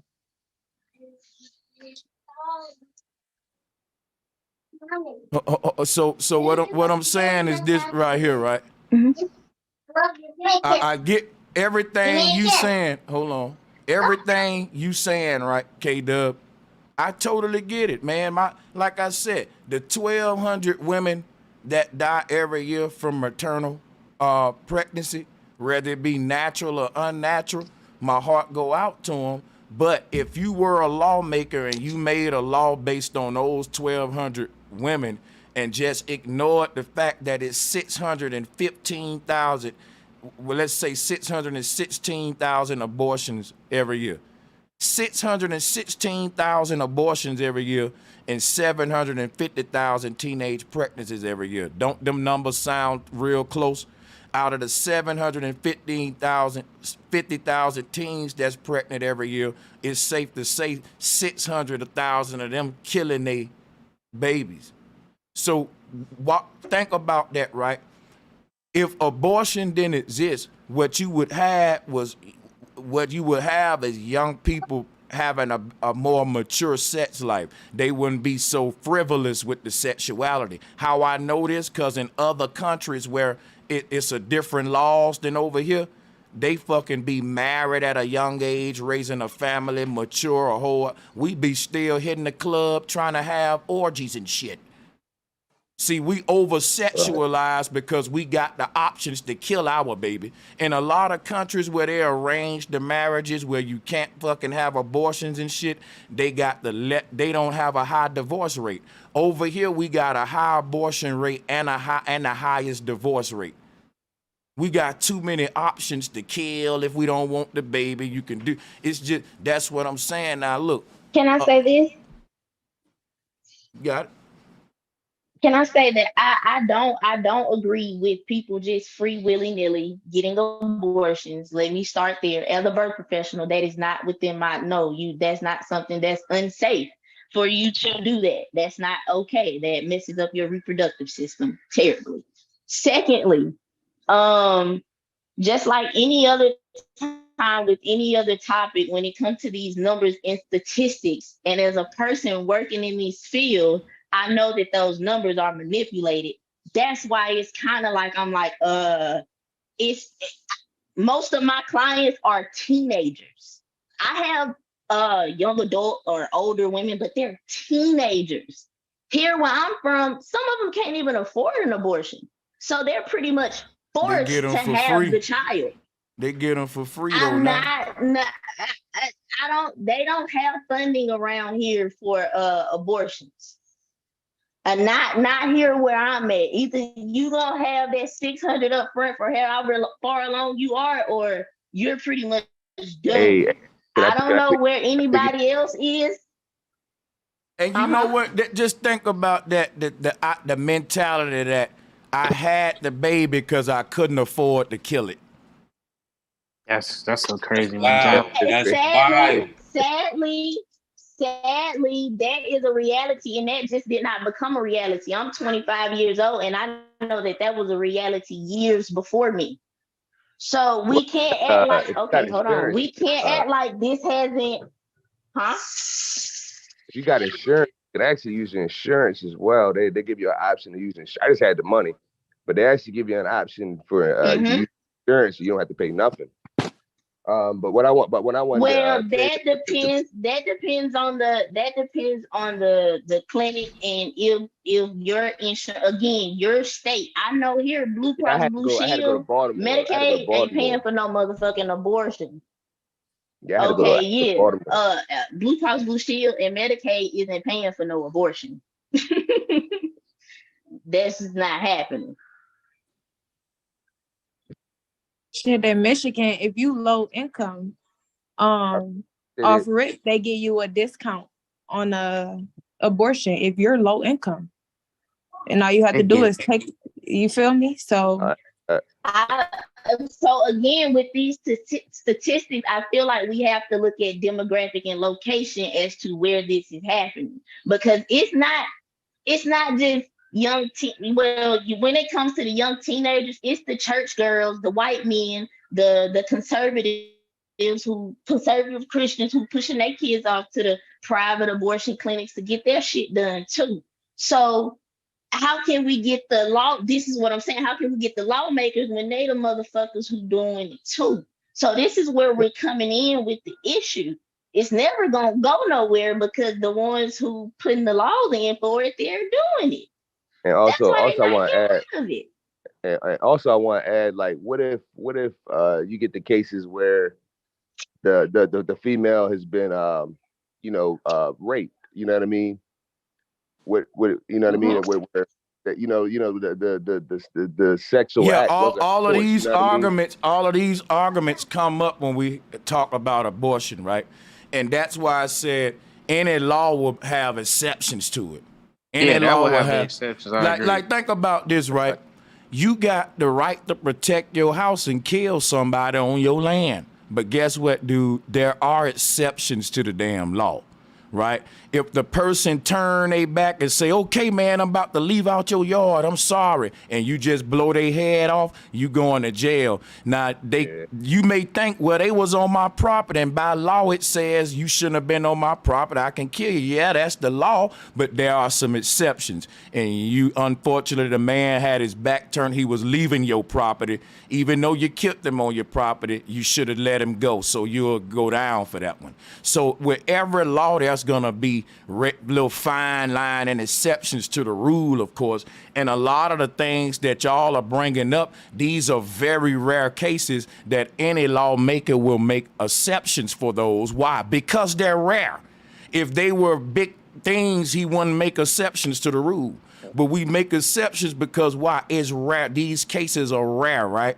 That I just gave you the numbers for how many women die in maternal pregnancies. That's easy to make an exception for 1,200 to 1,500 people a year that I can allow exception for this law. Sign it up. That's easy, right? So that's what I'm telling you, because any law is made around a problem that's affecting the majority.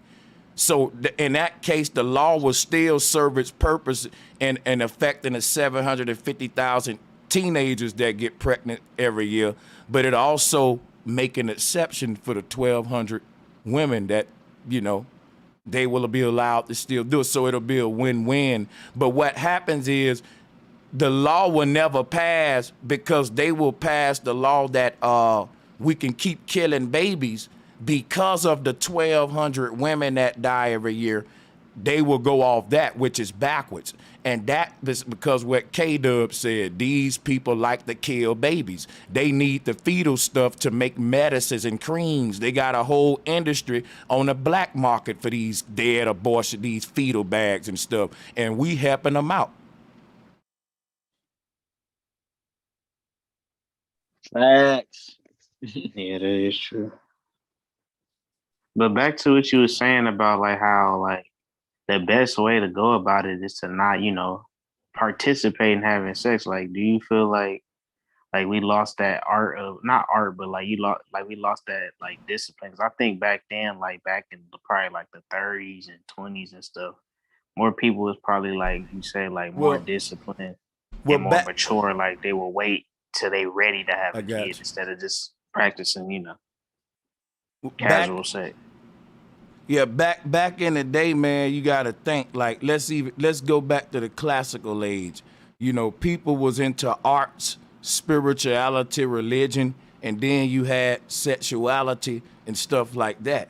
Now think about what I just said. Now think of what it is today. Today, sex is art.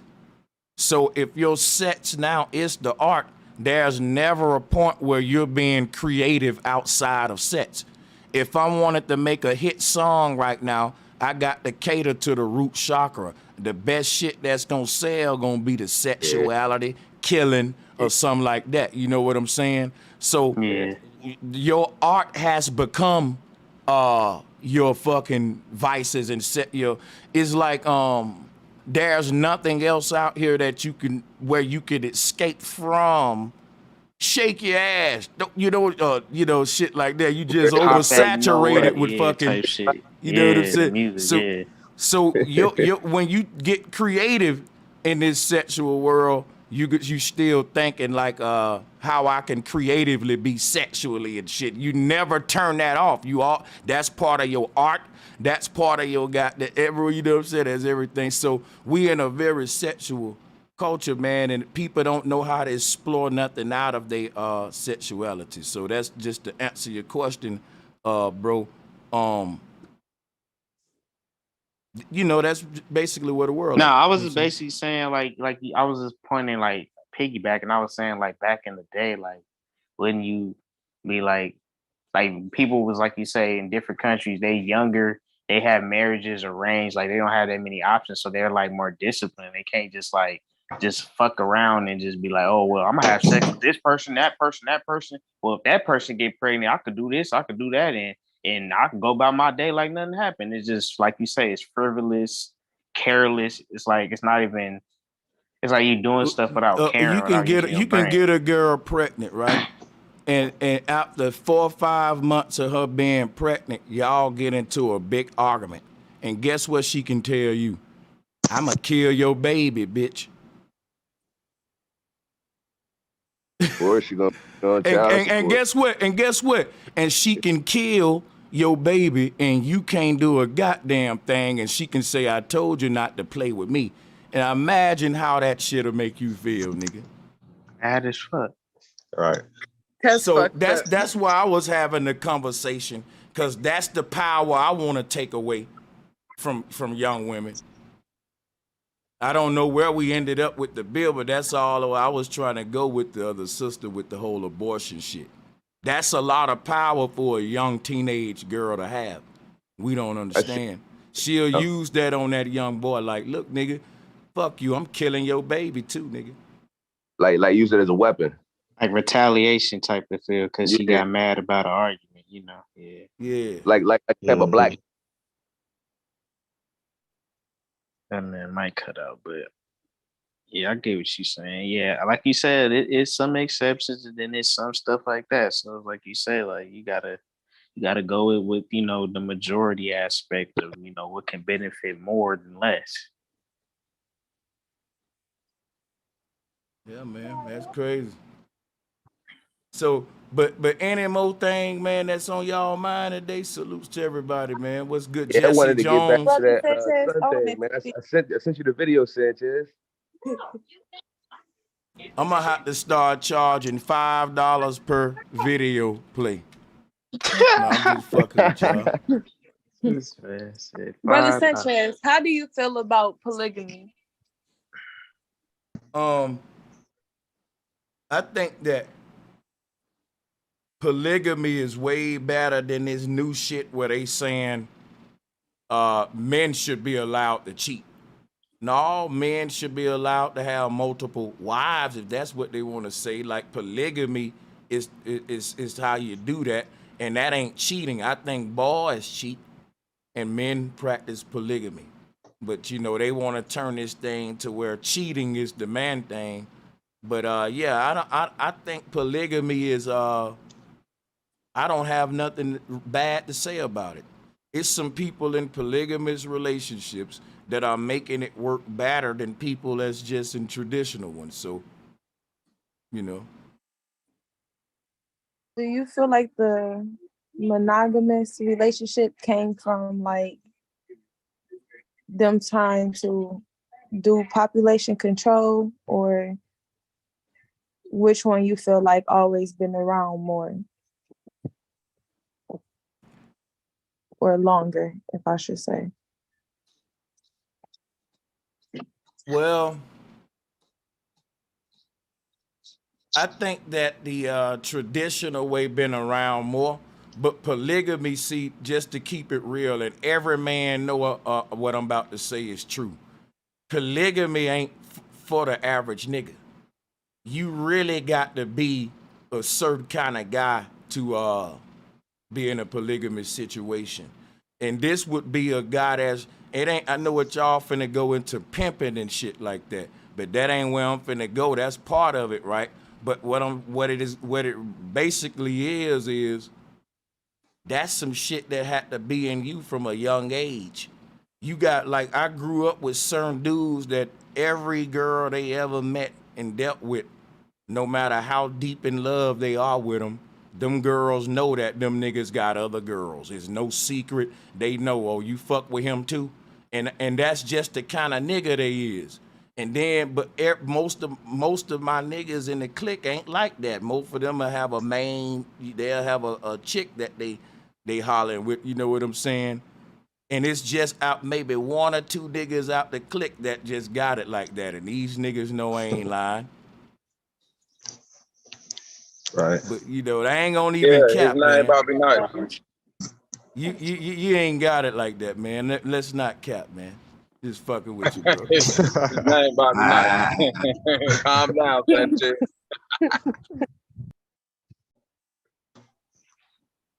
Salute everybody. How y'all doing? We doing straight shit. It's good, gang. And yo, on some real, I feel like the natural way is polygamy for real, because it's just exactly how you said. Plenty of girls will fuck with the same nigga knowing they fuck with him because he top dog. Not to say it like that, but it's just like the animalistic instinct. Who could better protect you? Who could provide for you? They all gonna be with him. Fuck it, I'll let him be my king. I feel like that's the more natural. And they put this other shit in at some point. Do y'all think it's like, well, if you put in perspective, like it take 9 months for a woman to carry a baby, so one guy can, you know how Like you say, like Sanchez, like you know how dumb niggas will say, "Man got eggs," when we know goddamn good and well that's a blatant lie. You the fertilizer, so it's kind of like you think, like you said, like it's more of a natural approach. Like you can procreate with multiple people type shit, but that's only if you can handle it, like you say and stuff. Word. Like that's another reason why I think that's part of it as well. You know what I mean? Well, what I'm saying about like one woman can carry a baby for 9 months and Yeah, because stuff it's like that. not even just like one man saying him have 5 women. What if you have a group of 4 men? And they're your leaders of your tribe. And now you got 15 women or something. You get what I'm saying? Now you got a whole community. You got a whole real something you could deal with. Yeah.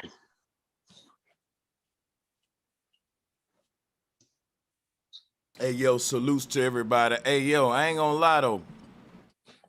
Every dude know that this polygamy shit is something that, you know, they don't disagree with it, even if they ain't in a polygamous relationship. Niggas don't disagree with it. That's just how we think. Hey, you want to know what the problem be? Honesty, Sanchez. Don't nobody want to drop that on nobody at the beginning of a relationship.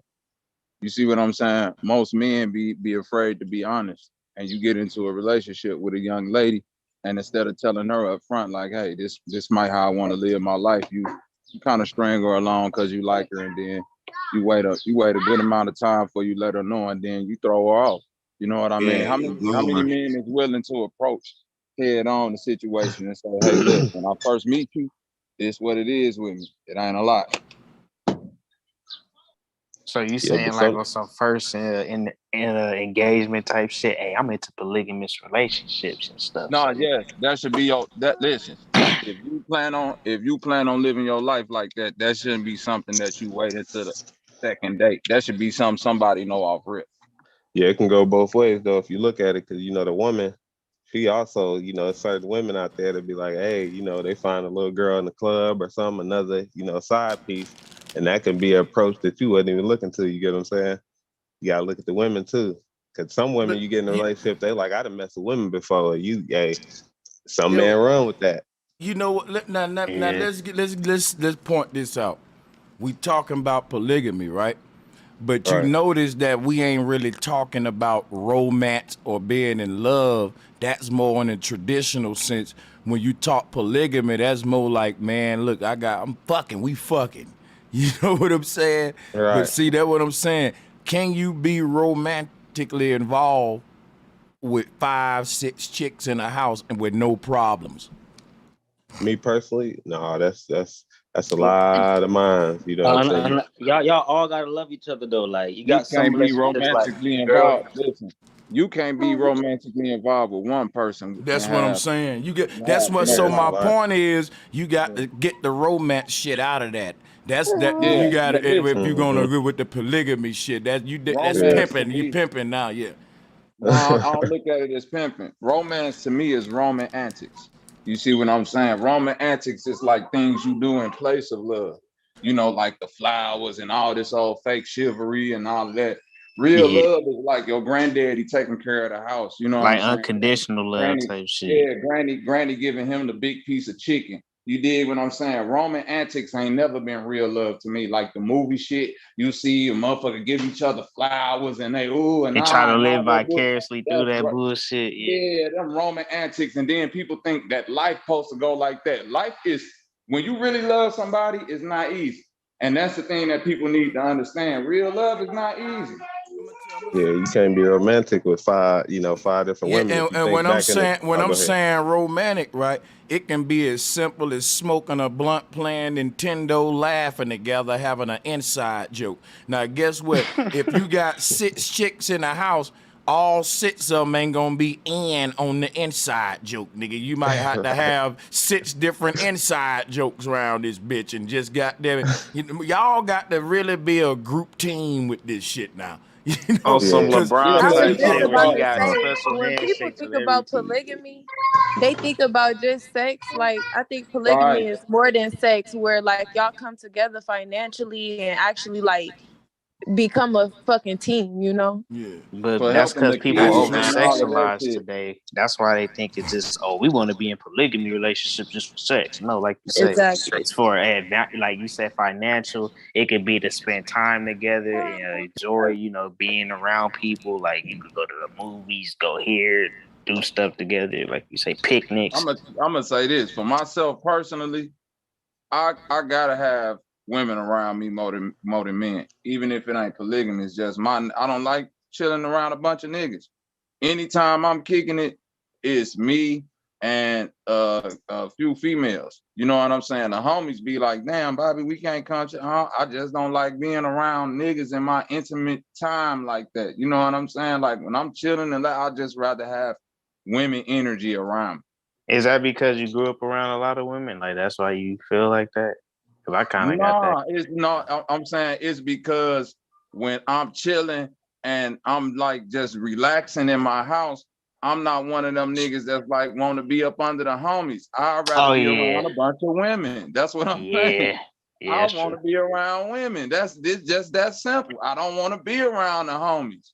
You know what I'm saying? It's like it make it more comfortable. Yeah, like you saying in the comfort in your own home and shit. Yeah, right. Yeah, but like That's you saying, if you out and about and there's homies around, that's whatever. But like you saying, when I'm at home chilling, like in my comfort zone, I don't want no niggas around. I don't want no niggas around. I'm selfish like that. It could be 10 females and just me, and I'm good. Yeah. And it ain't gotta be. And guess what? It ain't gotta be no sexual thing.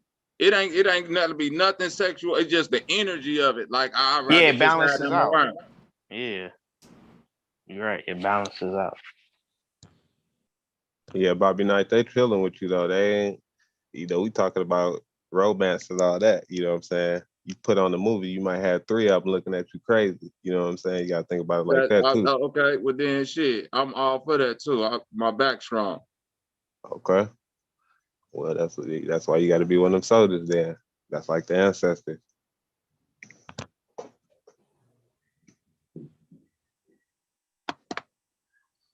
To each their own, man. Some people could take more than one. Some people just need one. So let's talk about this Umar Johnson JLP shit, man, Bobby. Now that you on this motherfucker, man. Hey, because I just wanted some smoke for the Friday Five. We can come with some other smoke though, Let's man. go. What did Umar Johnson do? I know, you know, him and Jesse Lee, he was going out the JLP a minute ago. And I was like myself, nigga, you ain't much more better. You know what I'm saying? But no, I was weighing in on them like when it comes to both of them black men trying to build in the black male space and shit. And I think JLP is doing more with less. I was just coming with some smoke, some pushback. You know, people say Jesse Lee Peterson is a coon. I asked the person who said that on the stream to show me how he coon. I ain't gonna lie to you, he do coon sometimes, but I'm not gonna help y'all in the debate. That ain't gonna make it fun. Point out how he coon, point out the Umar shit, and I was just weighing in on both of them though. But you did say you did I don't say like how he talk about black women, Jesse Lee Peterson. That's the cornish name that I could say he do. He is this favorably biased towards like black women on some Tommy Sotomayor type of ideology.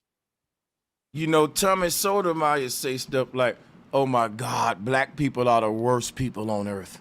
These black women are the most horrible people on earth. People, I can't make this up." He do say that shit a lot. He really believe it too. Yeah, you know, and Jesse Lee Peterson kind of like, you know, throw shit like that out there. You know what I'm saying? Other than that, I just look at both of them as like characters. You know what I'm saying? At the end of the day, I take it with a grain of salt. I don't take either one of them niggas serious. I think they both kind of like characters. I don't even think they believe half of the shit they be saying themselves. Yeah, that's what I said. Like both of them is like it's a lesser of two evils. T, are you talking about Tommy or are you talking about Umar and I'm talking about Umar and Jesse Lee Peterson. Both of them niggas is like a coin, both sides, different sides of the same coin. Choose a side.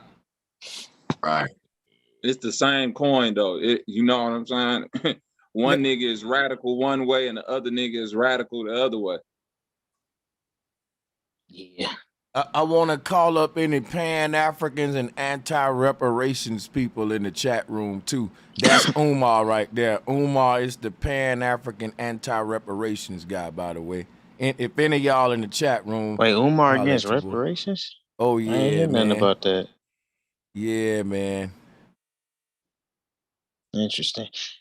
I mean, shit. Only thing I'm hearing about reparations is Umar in California. Reparations, and Chat GPT ain't even against reparations. Ain't that crazy? Oh shit! Shout out to the Chat GPT for giving me a reparation plan. Y'all want to hear Umar Johnson's reparations video, man? Yeah, play that shit, Sanchez. I need to hear this. Oh man, I need to hear this nigga baptize himself over and over. Well, the cash payout is a trap because the American dollar is not. It doesn't have a mineral equivalent. Speed it up a bit. Well, the cash payout is a trap because the American dollar is not. It doesn't have a mineral equivalent. The dollar is not on the gold standard. It's not on the silver standard. It's not on a copper standard. But you still asking for dollars for donations for your school. You ain't asking for hypocrite.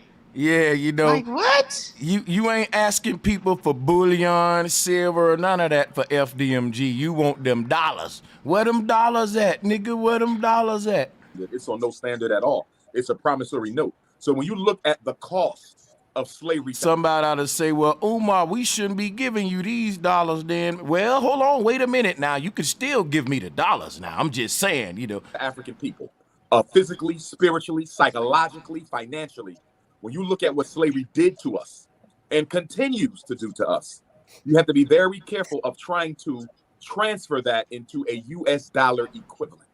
You're talking about, do you hear this, nigga? The single greatest dehumanization campaign in recorded history. You're talking about the greatest forced transmigration. The only time a nigga don't want no money is when it's for reparations for these white folks to pay back what they did. But in any other situation, he want money for them strippers, for that school, and all that shit. Of a people ever. No, there's not even a biblical epic that could even compare to the enslavement of African people. And so when you talk about restitution for the greatest human crime of all time, you have to be careful about trying to quantify that.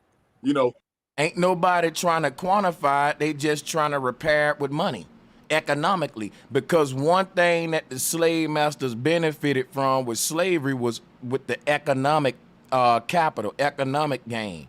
So ain't no, like everybody trying to make it like, well, there's no way you can ever repay us back for what was done. Yeah, the money will never make me forgive them or erase what was done. But goddamn it, I still wouldn't mind reparations. Like I still, because some of the damage that was done was economic. And if they could pay that money back. Yeah. So like, that's why I said this dude an agent, man. He think he slick, Sanchez. He think he trying to play a game where, oh, y'all don't need no reparations. Shit, I'm gonna ask for it anyway in cash donations. Like, and then he can ask the black folks for money, take black people's money, but don't want reparations. Yeah, man. Like, crazy. He think he fucking slick. I can see right through the bull right there. That shit boule like a motherfucker. Trying to quantify a qualitative experience can be quite a challenge. Shut up. And I think it's a trap. And I think that trap is... It's a trap. Yo, God, bro, let me tell you something. Imagine when the Jews got their reparations, right? If it was a Jew out there saying, wait a minute now, y'all gonna really take this money from them? Come on, man, that can't pay us back for what was done. I think this a trap. Don't take that money, man. Let's just, you know, stay at the bottom in the economic society, man. That's a trap. If you take that money, we all gonna spontaneously combust. If you take that money, guess what? The moment it touch your hand, you're going to drop dead, son. I'm telling you, it's something on that money. I don't want that money, but guess what? I want y'all money. Now donate the FDMG right now, please. Come on, everybody. Come on, reaching y'all. Y'all some broke ass niggas, black people. Black people, you some broke motherfuckers. What he told that girl on the phone, he said she donated $10. He said, I appreciate your $10 now, sister, but next time make it 20. And she should have said, nigga, why do you want this goddamn money? This shit a trap. This shit a trap, man. You should be asking, hey, what this shit is fucking crazy, dog. Let's hear this bullshit again. Can be quite a challenge, and I think it's a trap. And I think that trap is being intensified by the fact that a lot of us are a bunch of greedy Negroes. Whoa. Listen, the enemy came to your land and took something from you. Him giving it back to you is a trap and make you greedy. A robber came into my house and stole my property. Him returning my stolen property is somehow a trap now, and I'm a greedy nigga. Do y'all hear this nigga? The same nigga who told a black woman, thank you for the $10, next time make it 20. You talking about a nigga being greedy, and you got a whole video where your introduction is you eating an ice cream sandwich, son. Just want some money so we can go buy some Gucci and some Louis. I mean, let's be honest. Since when did we become so loyal to our ancestors? He's smart to dumb people. I see that now. He's smart to dumb people. They like a bunch of talk. See, this keeps us back right here. It sets us back. You know, we're so loyal to African ancestors all of a sudden that we want to fight for their reparations. And that's what I'm saying. Reparations ain't got nothing to do with African people. This nigga is so out of touch. That's why they put him on the pedestal. This is fucking sad, man. Fucking sad. Haven't built any institutions. Okay, we haven't tackled. You haven't built no institutions either, nigga. And if you say you built FDMG, you a damn liar. People built that with donations, nigga. Don't claim that. You begged for that. OPMs, man. Other people's money, not your money, nigga. Get the Talking fuck out about of we here. ain't built nothing and we built FDMG, nigga. It's taking us a while because the way that you asking the people for the money, you debarring them out the shit, nigga. And guess what? By the time you get FDMG built, nigga, we'll be in virtual classrooms with flying cars and shit. Any of the major problems that we have. You know, we don't really uphold our ancestors' memory. Most of us belong to religions that don't even respect the power of ancestral energy. But when it comes to money, all of a sudden we want to be the vanguard for the ancestors. I see a lot of hypocrisy in the whole situation. Although I do support reparations, Pan-Africanism. Ain't nobody trying to be no vanguard for no ancestors, dude. See, it's always some nigga like Umar making shit harder than it gotta be. When it comes, the word reparations mean repair. All right, our homes were broken. Our language was taken. Our lands was taken. There was a lot of damage done that need to be repaired. And you're not greedy if the enemy is having a conversation about reparations and you're engaging in it. But what I don't get is how niggas can be so anti-money when it comes to the white man repairing something that he broke. Now you greedy. Umar told that lady, next time make it $20. Thank you for the 10 though. And don't let me find that video of how that nigga was eating that ice cream sandwich, man. He was killing that bitch. Yeah. Yeah. That man said he needed double up. Yeah, hey. That nigga there, boy. Umar stick two of them bitches together. I think he has bad memory. Like, he don't be knowing what he be saying. He just trying to sound smart. Gave birth to the reparations movement. This is not anything new at all. It comes under the banner of Pan-Africanism. But how is reparations under the banner of Pan-Africanism? How? Because you saying that the slaves of this land came from Africa? No, they were already here. crimes were committed against these people on their own motherland. Just like Umar act like he understand colonization, and he's a Pan-African, right? And he's a nigga who study what's happening in Africa, and he see that the white man and the foreigner is over there in Africa enslaving them people on their own land, and that the white man didn't take no damn Nigerians from Nigeria today and bring them over here. Them Nigerians coming over here under their own will because it's harder over there in Africa than it is over here in America, nigga, and that's facts. And that's what's been going on for years. Now, guess what? The same white man over there colonizing Africa is over here colonizing America along with other foreign entities. And he ain't taking nobody nowhere, bringing them to another land. He going to your shit, getting off his boat, and he doing it right down your land. He getting off his boat like the man said, we didn't land on Plymouth Rock. Plymouth Rock landed on our motherfucking ass. What Umar must didn't hear that quote before. Long as he been around, he never heard that quote before. That's what I don't get about these Pan-Africans that acting like we landed on Plymouth Rock. Now they trying to flip the shit. In 2023, we got niggas like Umar telling us we landed on Plymouth Rock. When everybody know, no, we didn't. Plymouth Rock landed on us. These folks got off ships and enslaved us right here on our land. And you trying to make this behind some Pan-African shit. That's that boule shit. That's that boule shit. I think many of the people involved in it are not visionary enough. I don't think they've done their homework enough. And I don't think they're thinking thoroughly enough through this situation. Just a couple of thoughts. Number one, we're focusing too much on money. As you've heard me say many times, I don't think money should be on the list. Okay, so why you keep asking people for donations?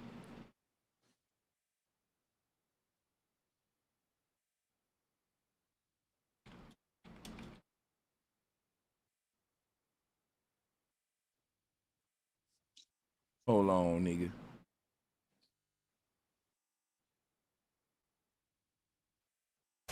Donations.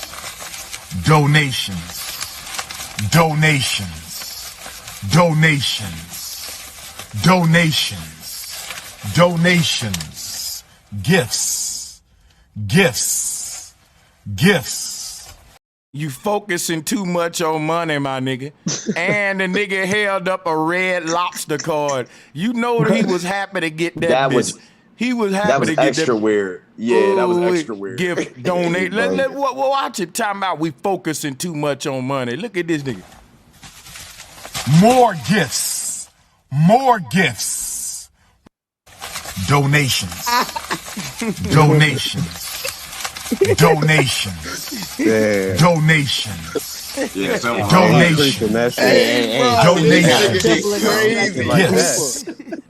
don't forget. Don't forget the infamous slot machine video. He talking about he trying to hit the jackpot, and then he was like, "Hey, I need y'all to send me more donations so I can put more money in the slot machine to hit the jackpot." Oh hell Yo, no. I'm telling It's up you, there. bro. Sanchez had it up there. When he held up that Red Lobster card, nigga, I died when I first saw this shit. Y'all know I'm silly. When that nigga held that Red Lobster card, it said gifts. You know, oh, bro, I'm telling you, out of all the gifts he got, whoever sent him that Red Lobster card, that nigga, he happy about that one, boy. That little $25, he finna go. He spend finna that pull right up after. right now. Go pull up and get them cheddar biscuits. You like their biscuits? Yeah, you want a couple dozen of biscuits. He gonna spend all 25 of that on just a big bowl of biscuits. Then he gonna go live and stream that shit and be like, biscuits. More biscuits.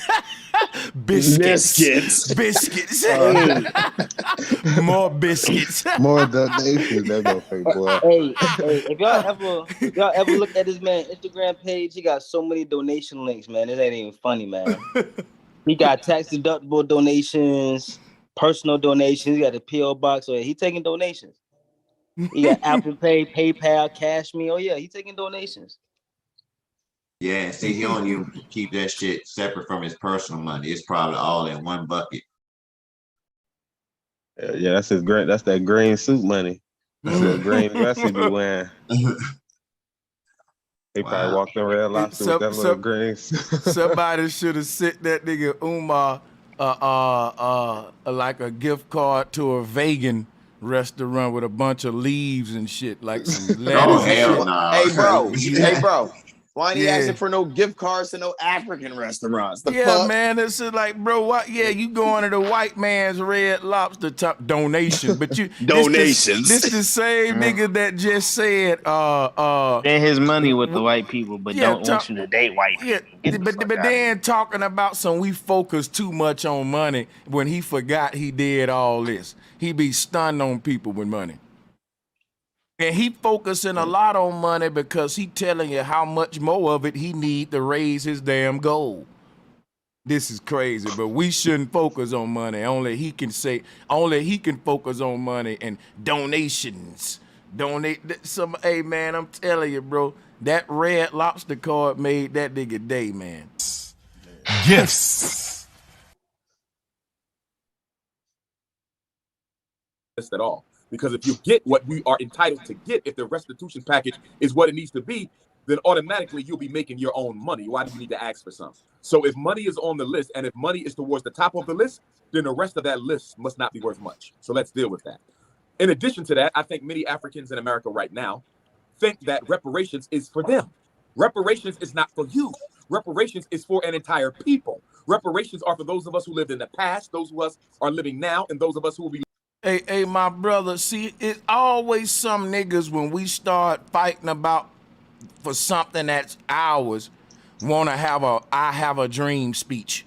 Like, niggas don't know when to shut up. Like, it's folks that's politically engaged in combat against the pirates that took what was ours and engaging in a political discussion of reparations on how to get it back, whether we do get it back or not. The conversation is being had. And all he can do is talk shit about them black folks that's engaged in that discussion versus hopping in there with them, getting behind. See, this nigga is very divisive, y'all. That's why I don't fuck with Pan-Africans, because they yeah.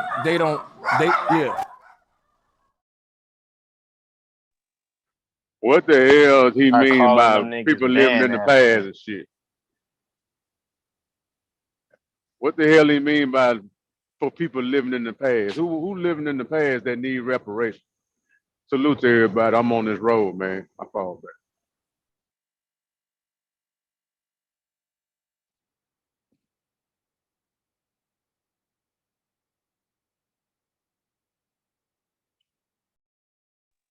Yo, anybody here?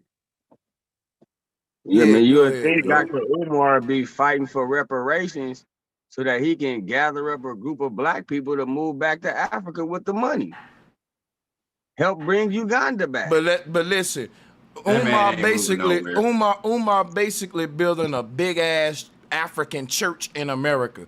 So what I mean is, like, instead of building in Africa where niggas say it's cheaper at, and you practicing what you preach because you're a Pan-African, you're building in America and you're teaching about Africa. Paying taxes, land taxes, spending money, yearly taxes with the same people that you said we shouldn't be giving us reparations. How big of a hypocrite you gonna be, dog?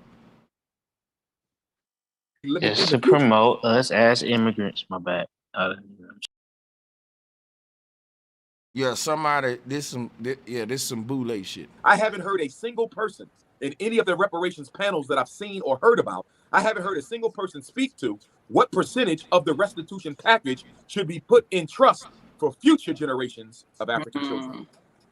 Guess what, y'all? The way reparations work, it'll be this. How I know this nigga ain't educated, and the people he dealing with ain't either. Reparations will be given to people on a family basis. He don't know that. This is by family and household. And you need to invest in your own families and children's future. Umar got this we mentality, but the world don't work like that. You see what I'm saying? Even when the Jews got their reparations, every Jewish family wasn't rich. Some of them didn't make it because it is every man for themselves. The families that worked together and built together, cool, for the most part. But that's what I'm saying. Like, once they cut, like, if everybody get a stimulus check tomorrow, some niggas gonna flip they shit, some niggas gonna be broke. But this is the fucking, can't nobody tell you what to do with yours, and it ain't a group thing. He don't know how reparations work. Because they're gonna be cutting a check to families that can prove that their lineage is descended of slavery. Facts. I mean, shit, they out here in California saying that shit right now. They like, hey, this nigga Umar think they gonna cut the check and write in the name to black people. What we gonna do? Are we gonna invest? Nah, that ain't how it work, dog. Like, this he's dude fucking a dummy. retarded, bro. Yeah. With all disrespect, he's fucking retarded for that. That shit crazy. We not even thinking about the future funds, bro. That's per family. Some people gonna fuck their reparations over. Some people gonna invest in their family's future. Don't Umar know that royal families rule the world? This is a family game that we talking about, Monopoly. Families playing, it's family versus family. When will niggas get that? Like, even these rich white families trying to knock each other off and going, this is a cutthroat world. Dude, it's only a handful of small families that run the whole world, these few royal families. The Rothschilds, Rockefellers, all of them. They ain't talking about what are all us white people gonna do. They don't give a fuck what happened to the white folks on Skid Row.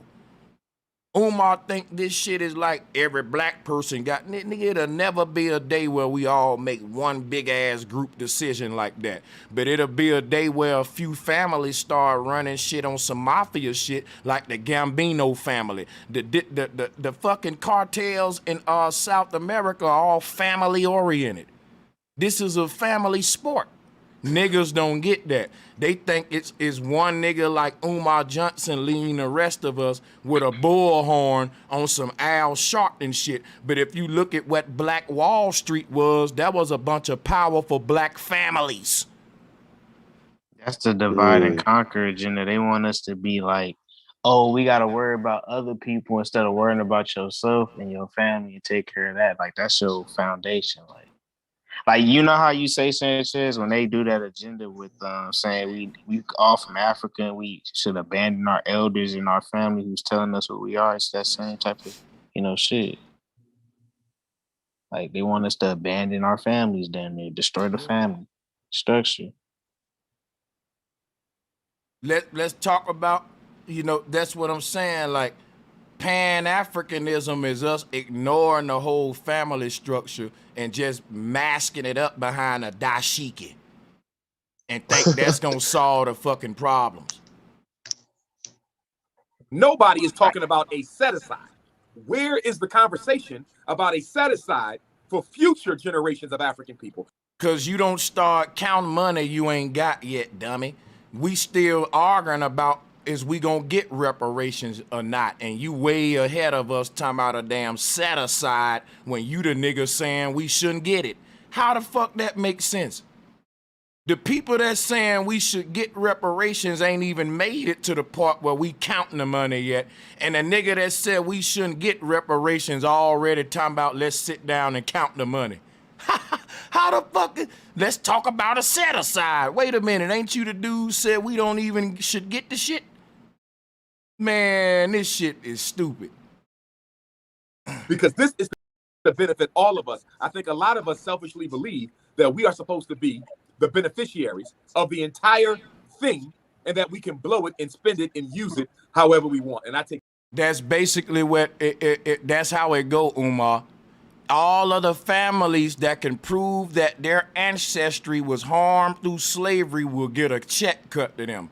And what that family do, they call that FB. You know what that mean? That ain't Facebook. That mean family's business.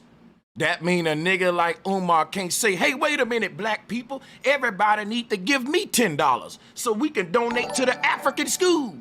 That mean, bro, once they cut everybody check, you can shut your mouth. You can't get into a person financial, that's personal shit.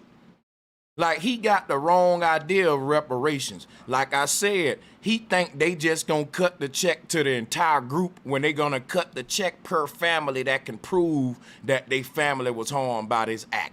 He don't get it because he don't research this shit, but he's speaking on it. And he know just because he got a name, Umar Johnson, people just, they ain't gonna question him and shit. They gonna let him go on his little rants and you know, look smart, but we all know the man sound dumb right now. Take serious issue with that. In addition, on my list, I think that we do ourselves a disservice globally as African people if we do not communicate about the various reparations initiatives that are taking place across the world. What do I mean by that? Yeah, what the hell do you mean by that? So from a Pan-Africanist perspective, there was one slave trade. There was only one slave trade. And he said that was one slave trade, only one. Only a dummy would say that.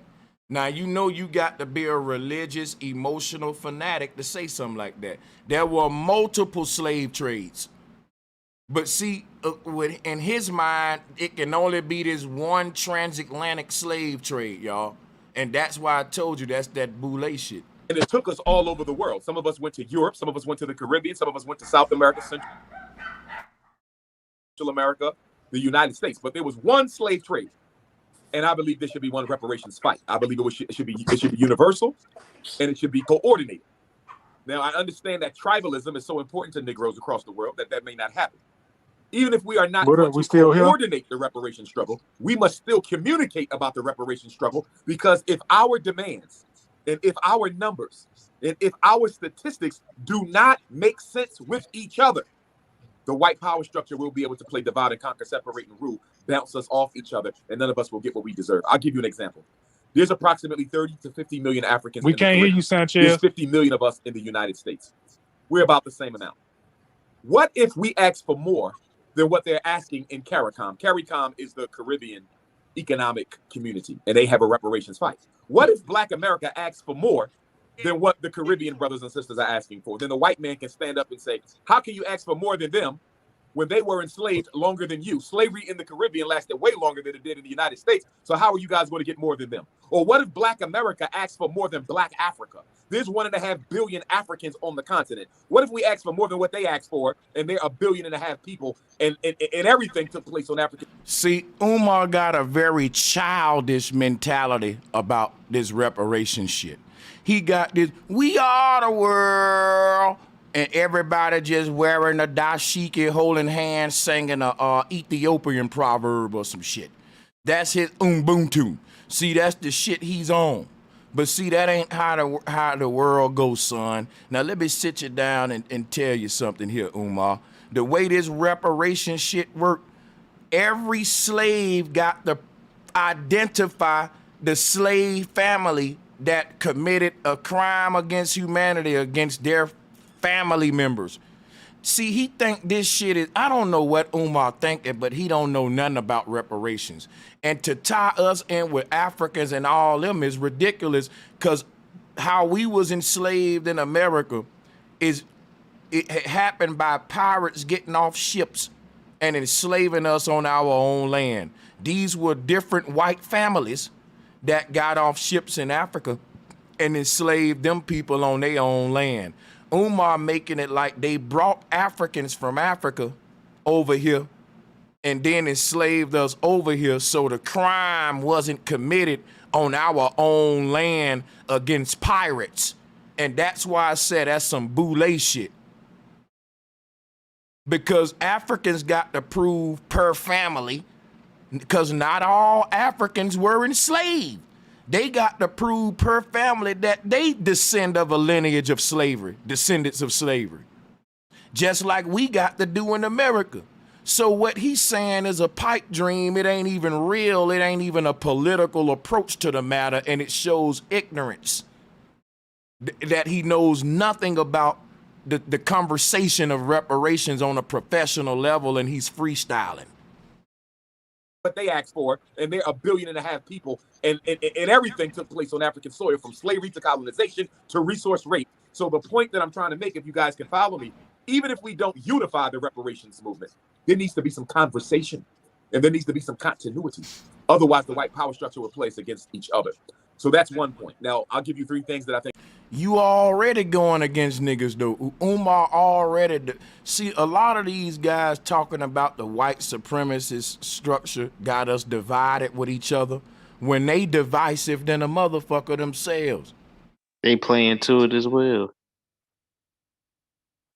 Crazy. Things should be on the reparations list towards the top of it.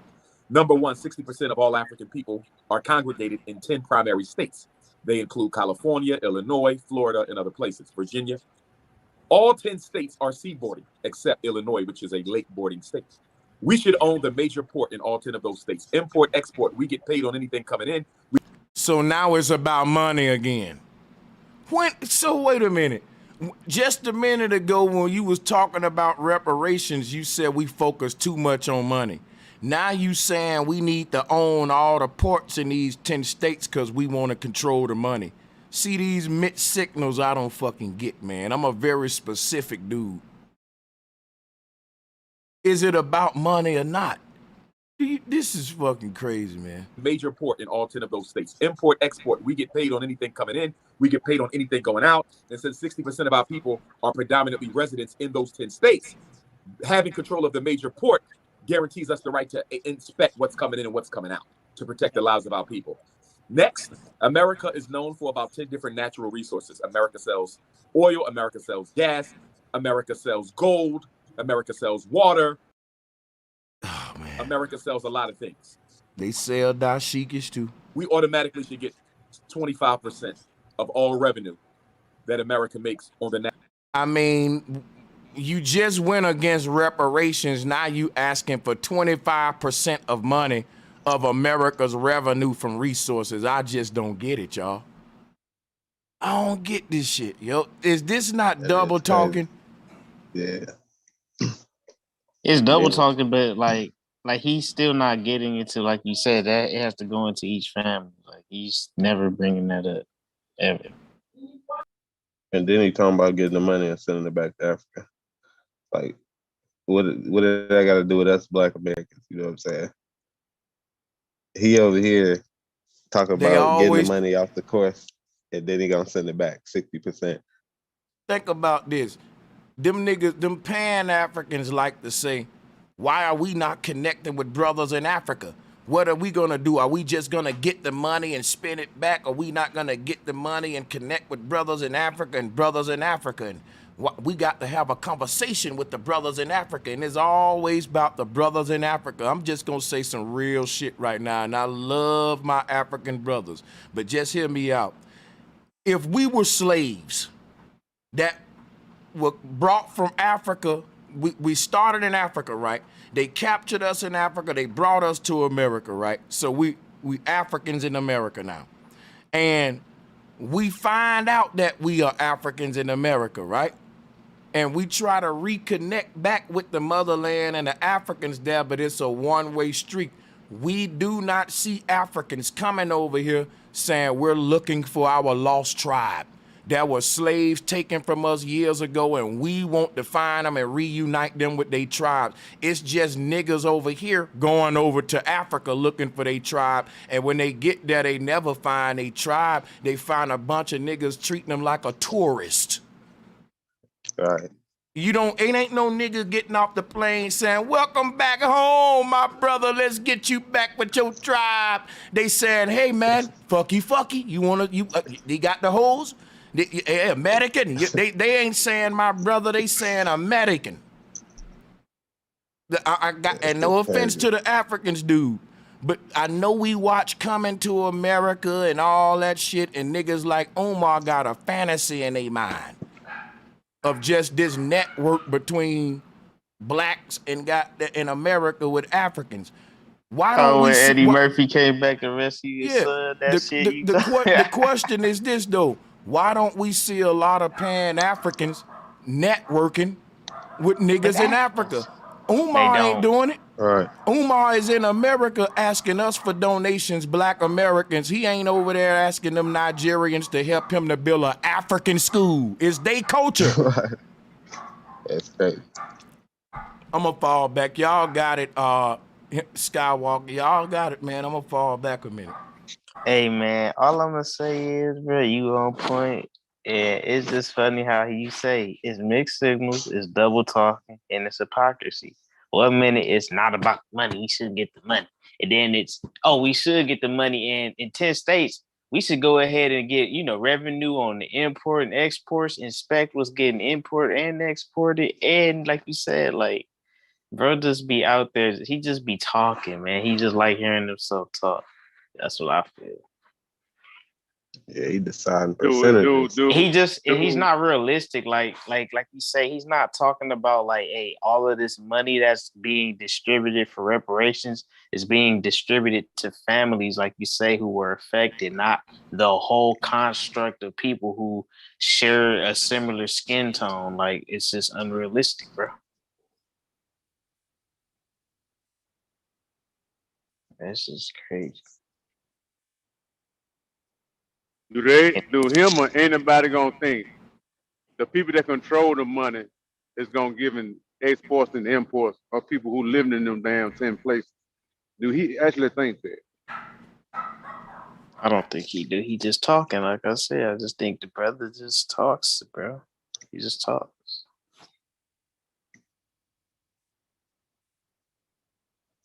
And another thing, I'm trying to figure out how in the hell black people gonna get reparations when African descent and European descent fought the British folks back in the 1600s before Bacon's Rebellion. He don't know about this shit. Either he's trying to keep it from everybody. Also on my list, black people should own black music. All black music belongs to black people. No other race can own the publishing of a black artist. Now watch this. If niggas receive reparations, don't you think they gonna start independent distribution companies?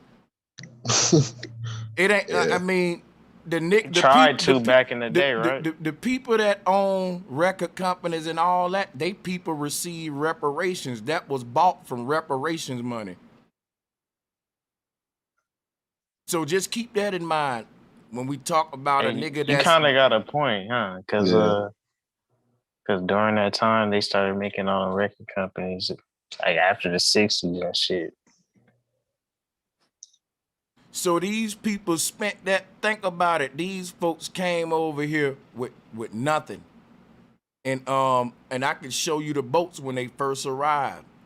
And they got their money through, what we saying out. They basically got this country to pay them off for a crime that we the real people that should have, you know what I'm saying? They intercepted our bag, basically, and traded places with us. And them people that just came over here off boats in Virginia in the 1900s run the fucking country now, usurp the old government, all that. Dope, but I'm telling you, we were the real inheritors of what they intercepted our bag, though. A real trading places took place. Yeah. Ain't gonna even cap, but think about it. The people that came over here starting those labels and stuff, they had just got here. They came over here during a Great Depression. You know what I'm saying? So think about this, right?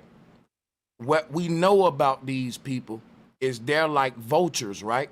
Whenever they see a country dying, show me a country that's dying and we'll see them people there like a vulture.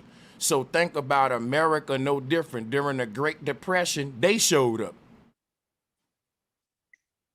They showed up around the time of Germany, right? You could say that when the First World War, Germany just blows up with like Hitler and all that stuff, like after the First World War. And then once that shit died, they came back to America in a sense, like with the whole, space agenda and all that. But yeah, you could keep going, my bad. Let me ask you something. Does that explain why Obama gave the reparation to the survivors of the, I ain't gonna say it on Sanchez show, but that's the reason why?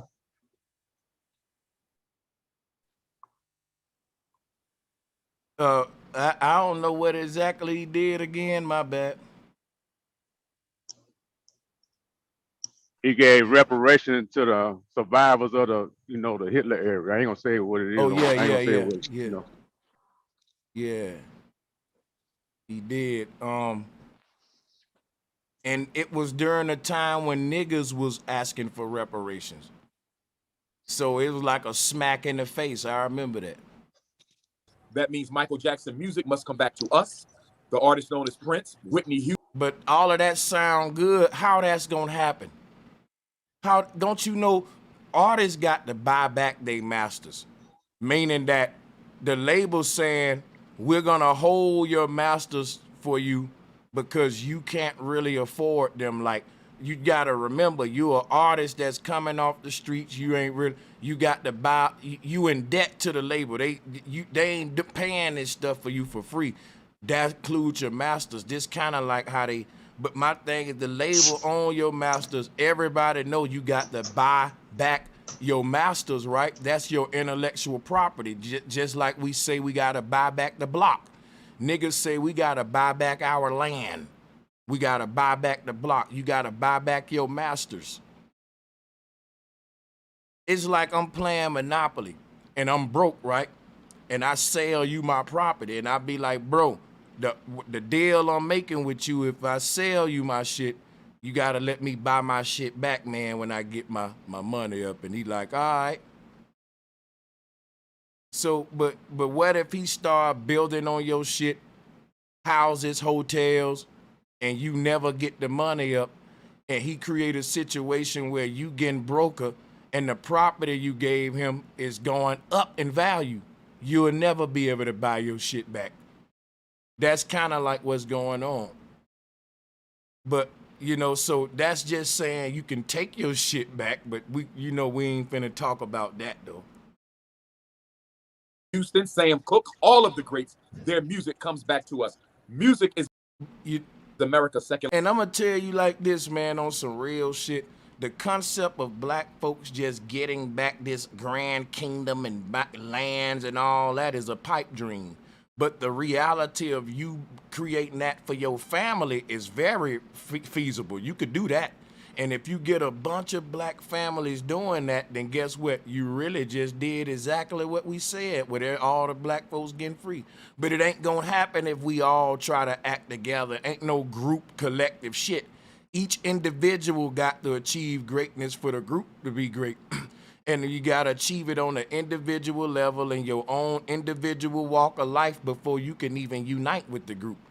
So that's why nothing will never happen for black people on this big collective level, because it got to happen in a household on a family level at first. And when you have that conversation, you'll see we got a lot of work to do that Pan-Africans don't want to talk about. You know why? They too busy doing this right here. This what they doing. Donations. Donations. Donations. Donations. Donations. Second largest export. Second largest export. Hip hop is, you know what I'm saying, the most influential genre on the planet Earth, and we don't control it. Most of the music that is sold from America, that is black, most of the money for that music is made by white people. That has to change. If we control the publishing, the marketing, the selling, the recording, and the performing of the music, we would have enough revenue coming into black America where we could build a black Wall Street anywhere we want. Also on my list is the return to black people of the hundreds of thousands of acres of land that were stolen from our ancestors from 1865 to 1965. Literally hundreds of thousands of acres were stolen from us at gunpoint by the Ku Klux Klan. I'm gonna tell y'all some dumb shit that we hear all the time. Now, he just said something that may sound smart to dummies.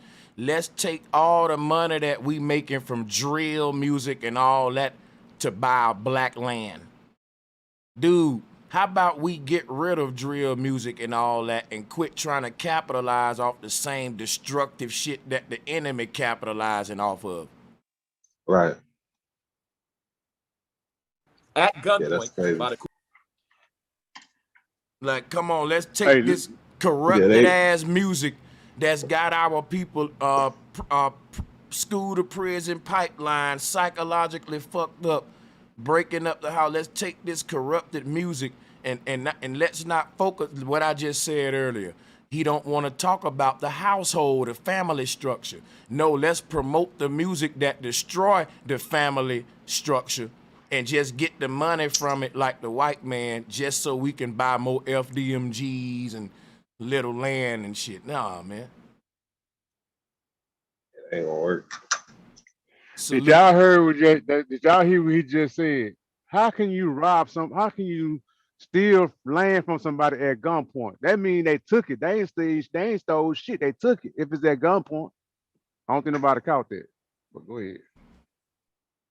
Ku Klux Salute citizen, man.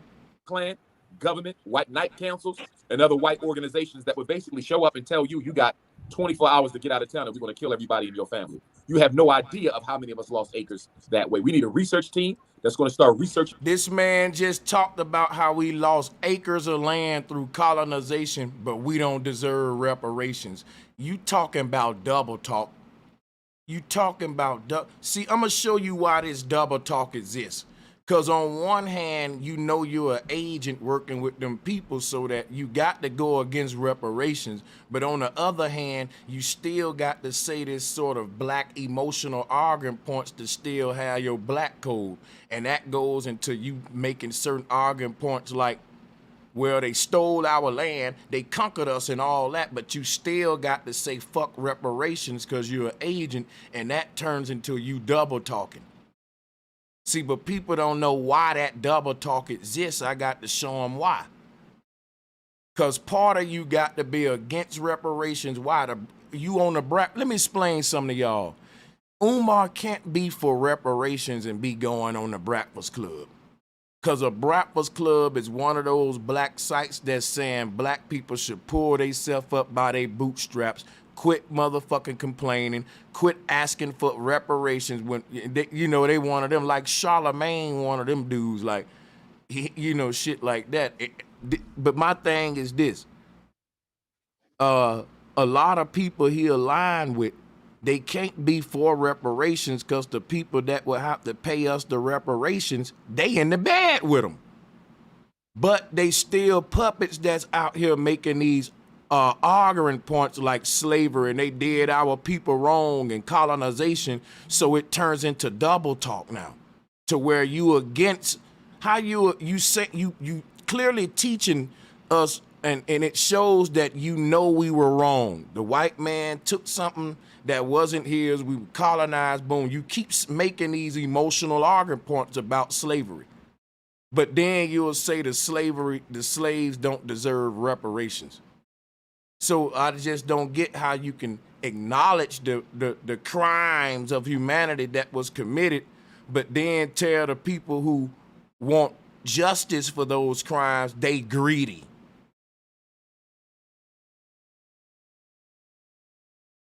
Lands that were stolen from black people. Look at those deeds going all the way back to Reconstruction and get us our land back. And the reason why land giving you your land back is called reparations, dummy. So how you against it?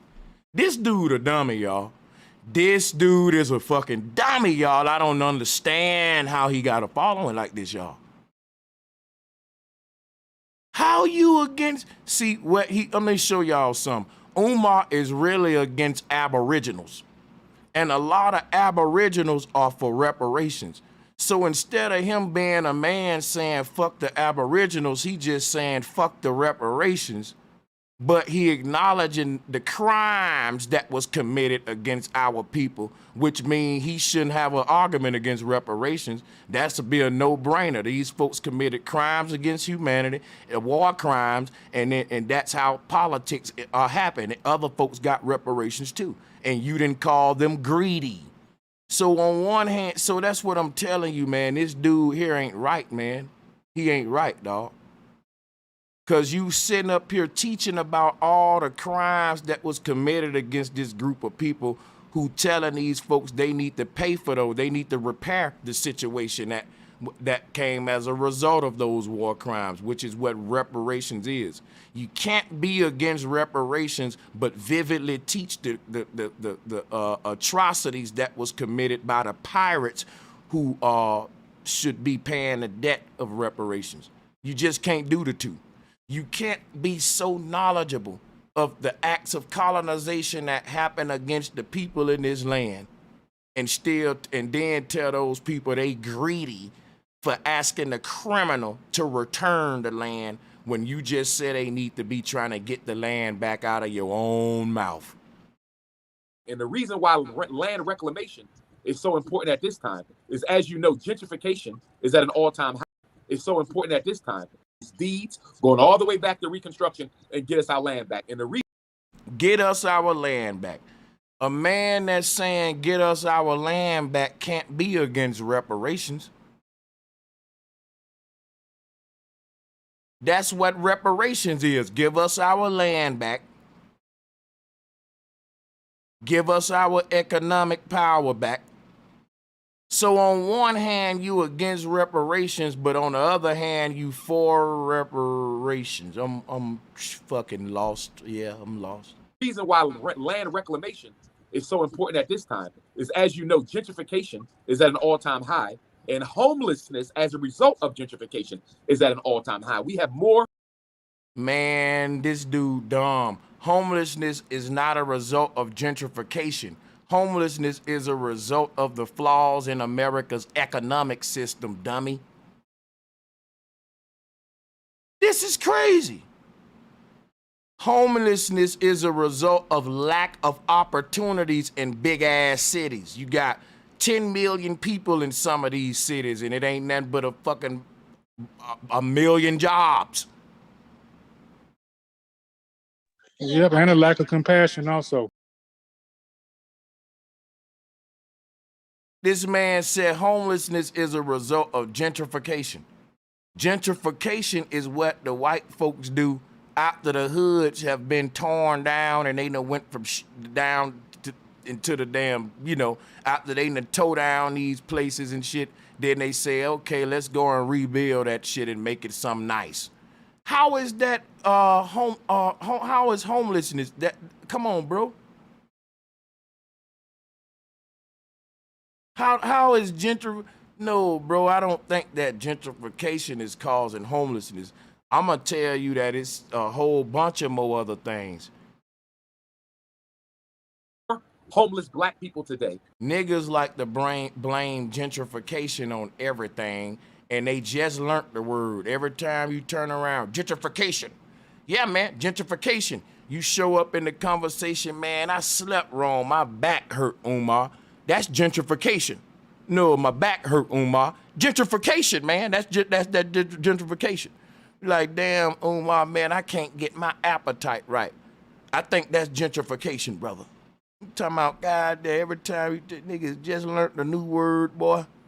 And homelessness as a result of gentrification is at an all-time high. We have more homeless black people today than we've had since Dr. King's time. And a lot of that can be taken care of if we had all of our confiscated lands returned to us. One more that I'll give you, and that would be black inventions. Everything that we ever invented should return to us as a permanent patent. Everything you saying is reparations, so I don't understand how you against these brothers that's fighting for reparations. I don't understand. Brother, it's because I talked to my doctor, Sanchez, and he diagnosed me, and he told me I was suffering with gentrification. And anybody who produces or uses any of the inventions we made must automatically pay us for it. So, for example, the cell phone is a black invention. The helicopter is a black invention. The golf tee, the self-lubricant. The Trojan rubber is a black invention, Sanchez. Hey, Sanchez, like all of this stuff here, it sounds good, and you talking about you want this shit back, but so how are you against reparations? The zipper was created by a black man. Did you know that a black man created shoestrings? No, not the shoes, just the strings. Because at first they didn't come with the strings, and everybody had their tongues out just flappity, flappity, flap. Did you know that the black man invented the high top fade, nigga? Come on, man, with all this. Did you know that the black man invented the lamp? Did you know that the black man invented the ice cube tray? Yeah, so the next time you jingling that cup, you can thank a black man for that. Son, did you know that the black man invented the York peppermint patty? Shit like that, ain't y'all tired of that shit? Nigga, what the black man invent today? Yeah, man, the black man invented the roller skate. I'm tired of hearing all that shit. Engine is a black invention. The internet is a black invention. Anything that we made, we should be getting paid for. And here's what I want to Plus, underline aren't and patents underscore, usually and I'll be made quiet. for personal gain? How do you return a patent to a people? Everything that I mentioned is a concession That was a good question that he will asked last Dr. Umar. perpetually for eternity. One of my big criticisms of a cash payout is money runs out. Money is not a time. That's why you invested. Any nigga that says money runs out, get away from him. He's not a businessman. I now understand why this damn school of his is struggling. Nigga, money runs out. All of this money you been getting from the people, you ain't invest none of that shit. You just round here begging. You ain't took none of the money you got from your people and created passive streams of income with it. You fucking, what are you doing? That's what I'm saying, dog. Come on, bro. Money runs out. Little children think like that, guys. Ain't no way you a grown man thinking like that. Money don't runs out. You take your money and you create multiple passive streams of income, and it's gonna always be money coming in some way. And money don't runs out unless you out here spending the fuck out of it more than what's coming in. A dude that's blowing the people's money would say some shit like that. God, money runs out. I wouldn't donate to a nigga that let that come out his mouth. Man, money runs out. No, dog, that ain't no, we businessmen. Man, I got passive streams of income. Money ain't running out. I ain't rich, goddammit, but money ain't running out. Cause I know I ain't finna spend more money than what's coming in. Only a child with daddy money runs out. In a child's world, I can give you your allowance and you can spend every bit of it. It ran out. I can't do that. I always got to save and have, I'm an adult and money don't run out. And yeah, you can be broke, but that don't mean money ran out. That mean, nigga, hey, I'm on a tight line. I can pay my bills and I can get a few thrills, but I gotta play it safe now. I'm still stacking now. But nigga, money ain't running out past a certain age, nigga. I'm damn near 40. Money's not running out. God damn it. Timeless commodity. Money runs out, but land does not expire. And guess what you need to get land? Cha-ching! Money, Mr. Anti-Reparations. Your control of your music does not expire. Your control of the ports does not expire. We have to make sure we understand something when we talk about reparations. And that is this. The benefit of slavery to America will never expire. America's greatness is a direct reflection of a dehumanization of African people. Of who? African people. Y'all hear this shit? Y'all hear this shit? And because America will never cease to benefit from our enslavement, the restitution that we receive, likewise, should never expire. Whatever goes on the restitution list can never expire. If it expires, then we have automatically gotten the short end of the stick. Another point I'll bring up, the psychological cost of slavery. The psychological cost. Do you realize we are owed more for the psychological damage done to us than we could ever be owed for the financial? 243 years of unpaid labor. 243 years of unpaid labor does not even begin to compare to 400 years of psychological terrorism. Every time you see a black man with a white woman, that's post-traumatic slavery disease. Every time you see a black woman with a blonde head, that's post-traumatic slavery disease. Every time you see Every time you see a black man with a stripper, that's post-traumatic slavery disease.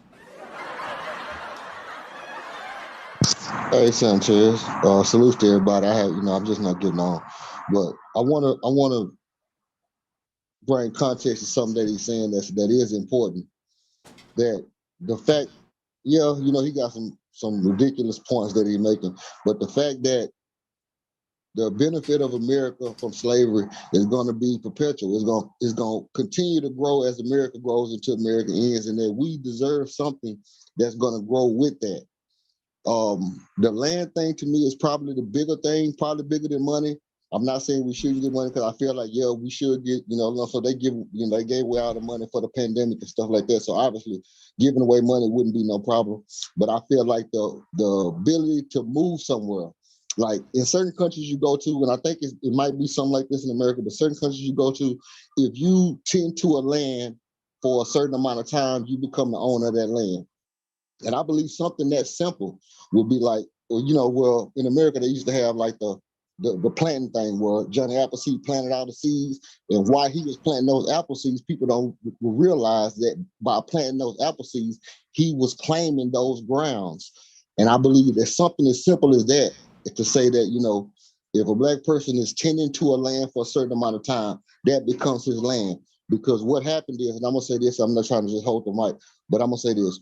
What happened was, because our ancestors, I'm saying ancestors, but I mean like in the 1800s and in the early 1800s or whatever, they was given a lot of land. They had land. A lot of them earned their land through sharecropping and stuff like that, and they had land, but they didn't have the knowledge to pass on to the kids about what to do with the land because they wasn't taught that. They might have knew to pay the taxes, but they didn't have the information and knowledge to teach that, that kind of knowledge to the next generation, the importance of land, the importance of paying the taxes.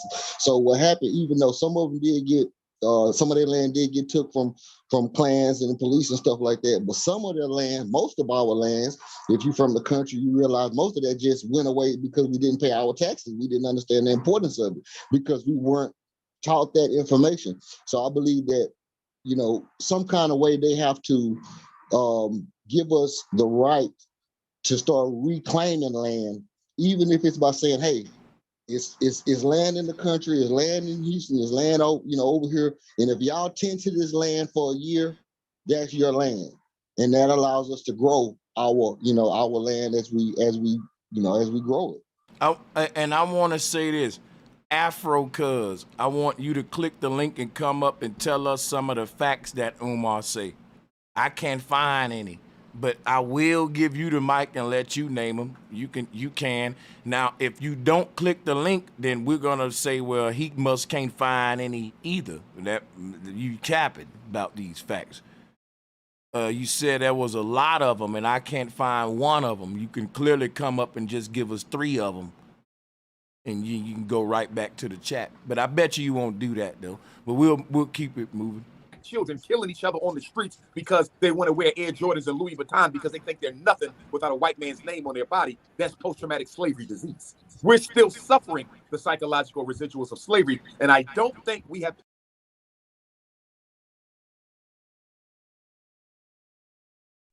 Yeah, I'm through with that clip though. Any more clips y'all want to run by, man? We know I've been. Let me see here.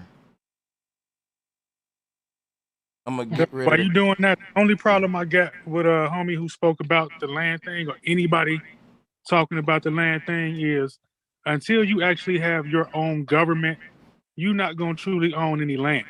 98, and that's 30. That's the only problem I got with that discussion. And then once you get the land, what you gonna do with it? You still need money to build on it. If you're gonna build, you're not gonna take all the land and grow food. Like the land is a loaner no matter what anybody says. There's a thing called eminent domain. They can come get that land from you anytime they want. If you paid up on your taxes, it don't matter. So until black people have their own government where they regulate everything, you will never really truly own no land. That's the impossibility. Let me say this. I don't disagree with you, but I'm like Sanchez say, let's get it first, and then let's deal with that secondary. Oh, that come later. Yeah, because I disagree about getting it. Listen, I don't disagree. My bad. So I don't disagree about getting it. I'm not against reparations at all. I'm 100% for. I'm just like, I just don't like to talk about, getting it and owning it and it's yours after a certain time. Well, let me tell you. I'm gonna cut you off, and I'm gonna tell you why. Because you didn't let me finish my point. My point about your first statement was this: we have our own government. The government is ours. So once we get in there with them and we start having these dialogues and we start passing these laws of reparation, whatever you want to call it, amendment or law, whatever that it is, we need to be in line with step lockstep with each other and saying, hey, look, when we get this land, we have to have these rules in place. And then, all that stuff kind of is kind of after effect. But the one thing we know about this planet, resource and production. I don't care, we can have the topic of money, okay? And you say, okay, is a paper dollar more valuable than a gold bar? Well, it's about resource and production. Do you have access to the resource, and can you produce off of it? So with that in mind, land being the resource, what you produce off of that land, if you put a studio on there and your studio makes $1 billion, you put a basketball court and you put your basketball, it don't matter what you decide to do with it. As long as you have the resource to do with something, then you can start dealing with all the the ticky-tack stuff later. Watch this, y'all. Hold on, let me show you something. Thank you, sister. Thank you, sister Avanti, $10 coming on the Cash App. Thank you, sister. Next time, make it 20, but thank you for that 10. I know you barely had that. Thank you, sister. Thank you, sister Avanti, $10 coming on the Cash App. Thank you, sister. Next time, make it 20. Hey, Bro, that nigga told, hey, next time, and pointed that finger like, yeah, hey, that nigga that hell with it, boy. I wanted to say, when you had put that, when you put him up there before asking for donations, I wanted to say, I know a hood nigga when I see one. But this definitely I know her boyfriend was like, you know what, fuck that nigga, you better have to give him shit else. I know her boyfriend was like, what that nigga just said? Make it 20. Oh man, next time make it 20. This the man that just told us we focus on money too much. We don't need reparations and all that, man. So we don't deserve the shit that was taken from us, but you want the hard-earned working money from these folks, and that's crazy, bro. What's crazy is that he told her to double it up, but then told her, oh, I already know you don't got that much money. It's like, damn, you gonna take from her, you talk shit and it takes more. And he got that green dashiki on. He going crazy right now. Somebody sent Umar 100 pennies in a fucking envelope. And look at what they put on that shit, though. The Marcus Garvey shit.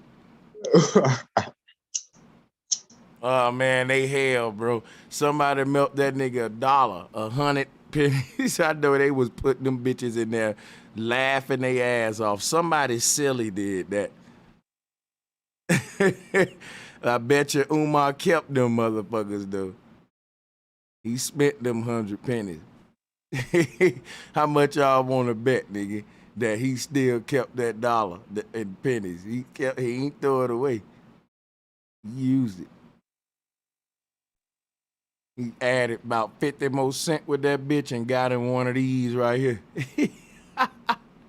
I knew it was something I could use that on. That sandwich, man. Oh shit. I bet if you look up his network, you might start laughing, Sanchez. Nah, I ain't gonna pocket watch him. I cut him some slack right there. Hey, that's the donation. That ain't even his network. Yeah. Yeah, think about it. Yeah, that's crazy if they acting like that's his network. Hey, man, I got to get the hell up out of here, man. I got some people in town and shit, man. I just was trying to go live for a minute because I promised it. But, yeah, man, I appreciate y'all. No cap, though, Hey, man. Sanchez, please check your email for Kingdom of High Flower. I just want you to see this clip from The Simpsons, man. It's funny as fuck. I don't got that from Kingdom of Nothing on my email. I'm looking at my email now. You don't? All right, I'm going to send it again. I definitely sent it about 7 days ago. All right, Sanchez, I'm gonna tap in with you. I'm gonna send you that link to your email. We can tap in later and build on what I was talking to you about earlier. Okay, yeah, man, do that. Like I said, talk to brosancheztv at Gmail. Resend that to me, Lord Byron. I'll play it on the next one or whatever. But peace and much love to y'all, man. Peace. Much love. All right, peace and love, everybody. Peace. For sure. Hey, make sure y'all support the show, man, if you can. I ain't gonna do you like Umar. Next time, make it 20. We ain't gonna do that.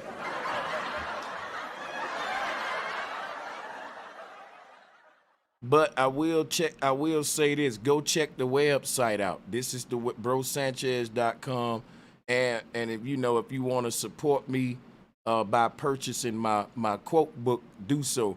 I got a bunch of powerful quotes, and I decided that I would read one of those for y'all. If you got time, stick around. Right now, I'm about to pull it up for you, give you a sneak peek. But salutes to the people that already got their quote books. I am working on a hard copy book.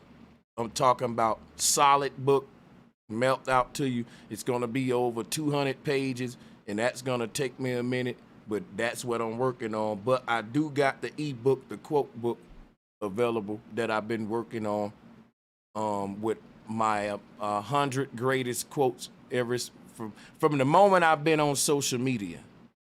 And I also got the Flat Earth 2024 calendar, where this calendar here, each month has a different like meme, I guess, that's debunking the globe for every month.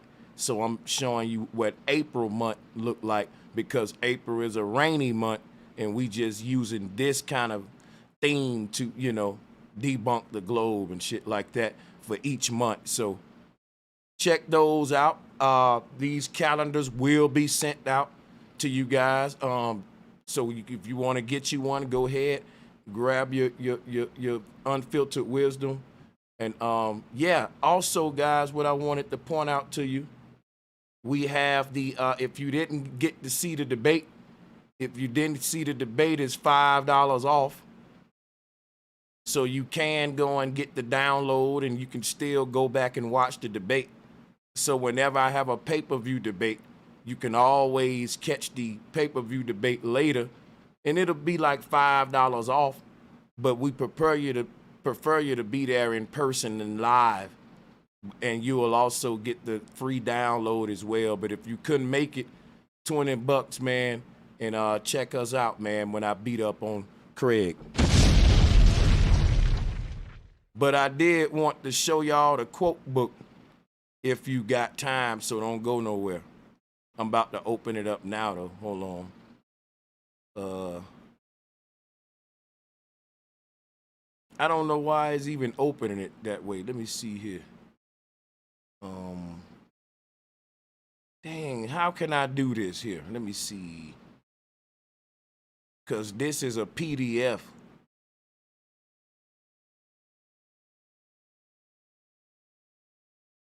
Yeah, this is a PDF.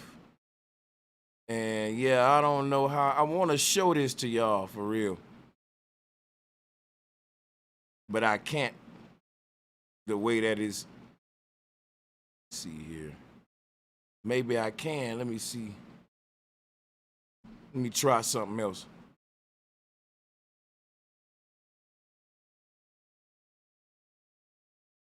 All right, I figured it out. So let's zoom out first of all, because it's right up in your face.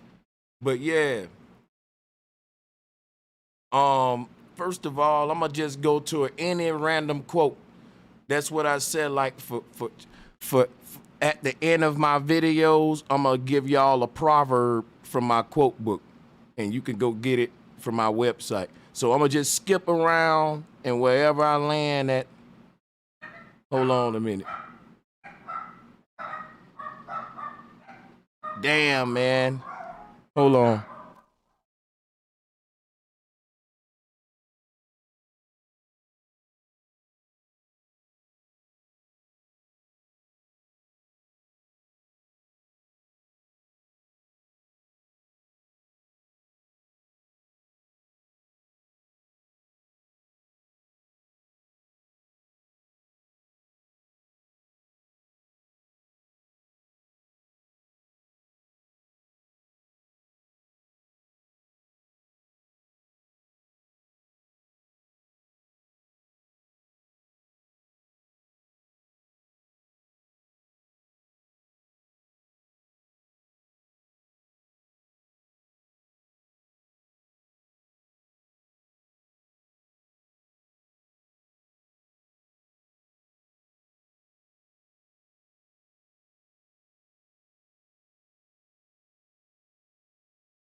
But y'all see what it is, man. I just put a little sneak peek up there for you, man.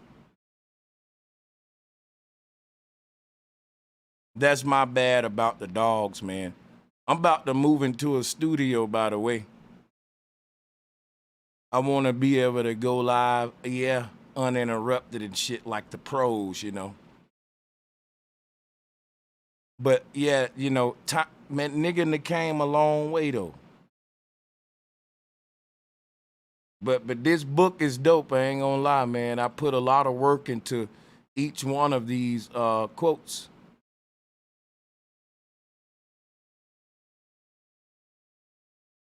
Proverbs 65 is what I'm gonna leave you guys with today. It is more wise to spend your time planning on future victories than dwelling on past failures. And I'll leave y'all with that Proverbs 65 of my quote book. Peace and much love to you all. See you on the next one. And as always, I thank you all for your support.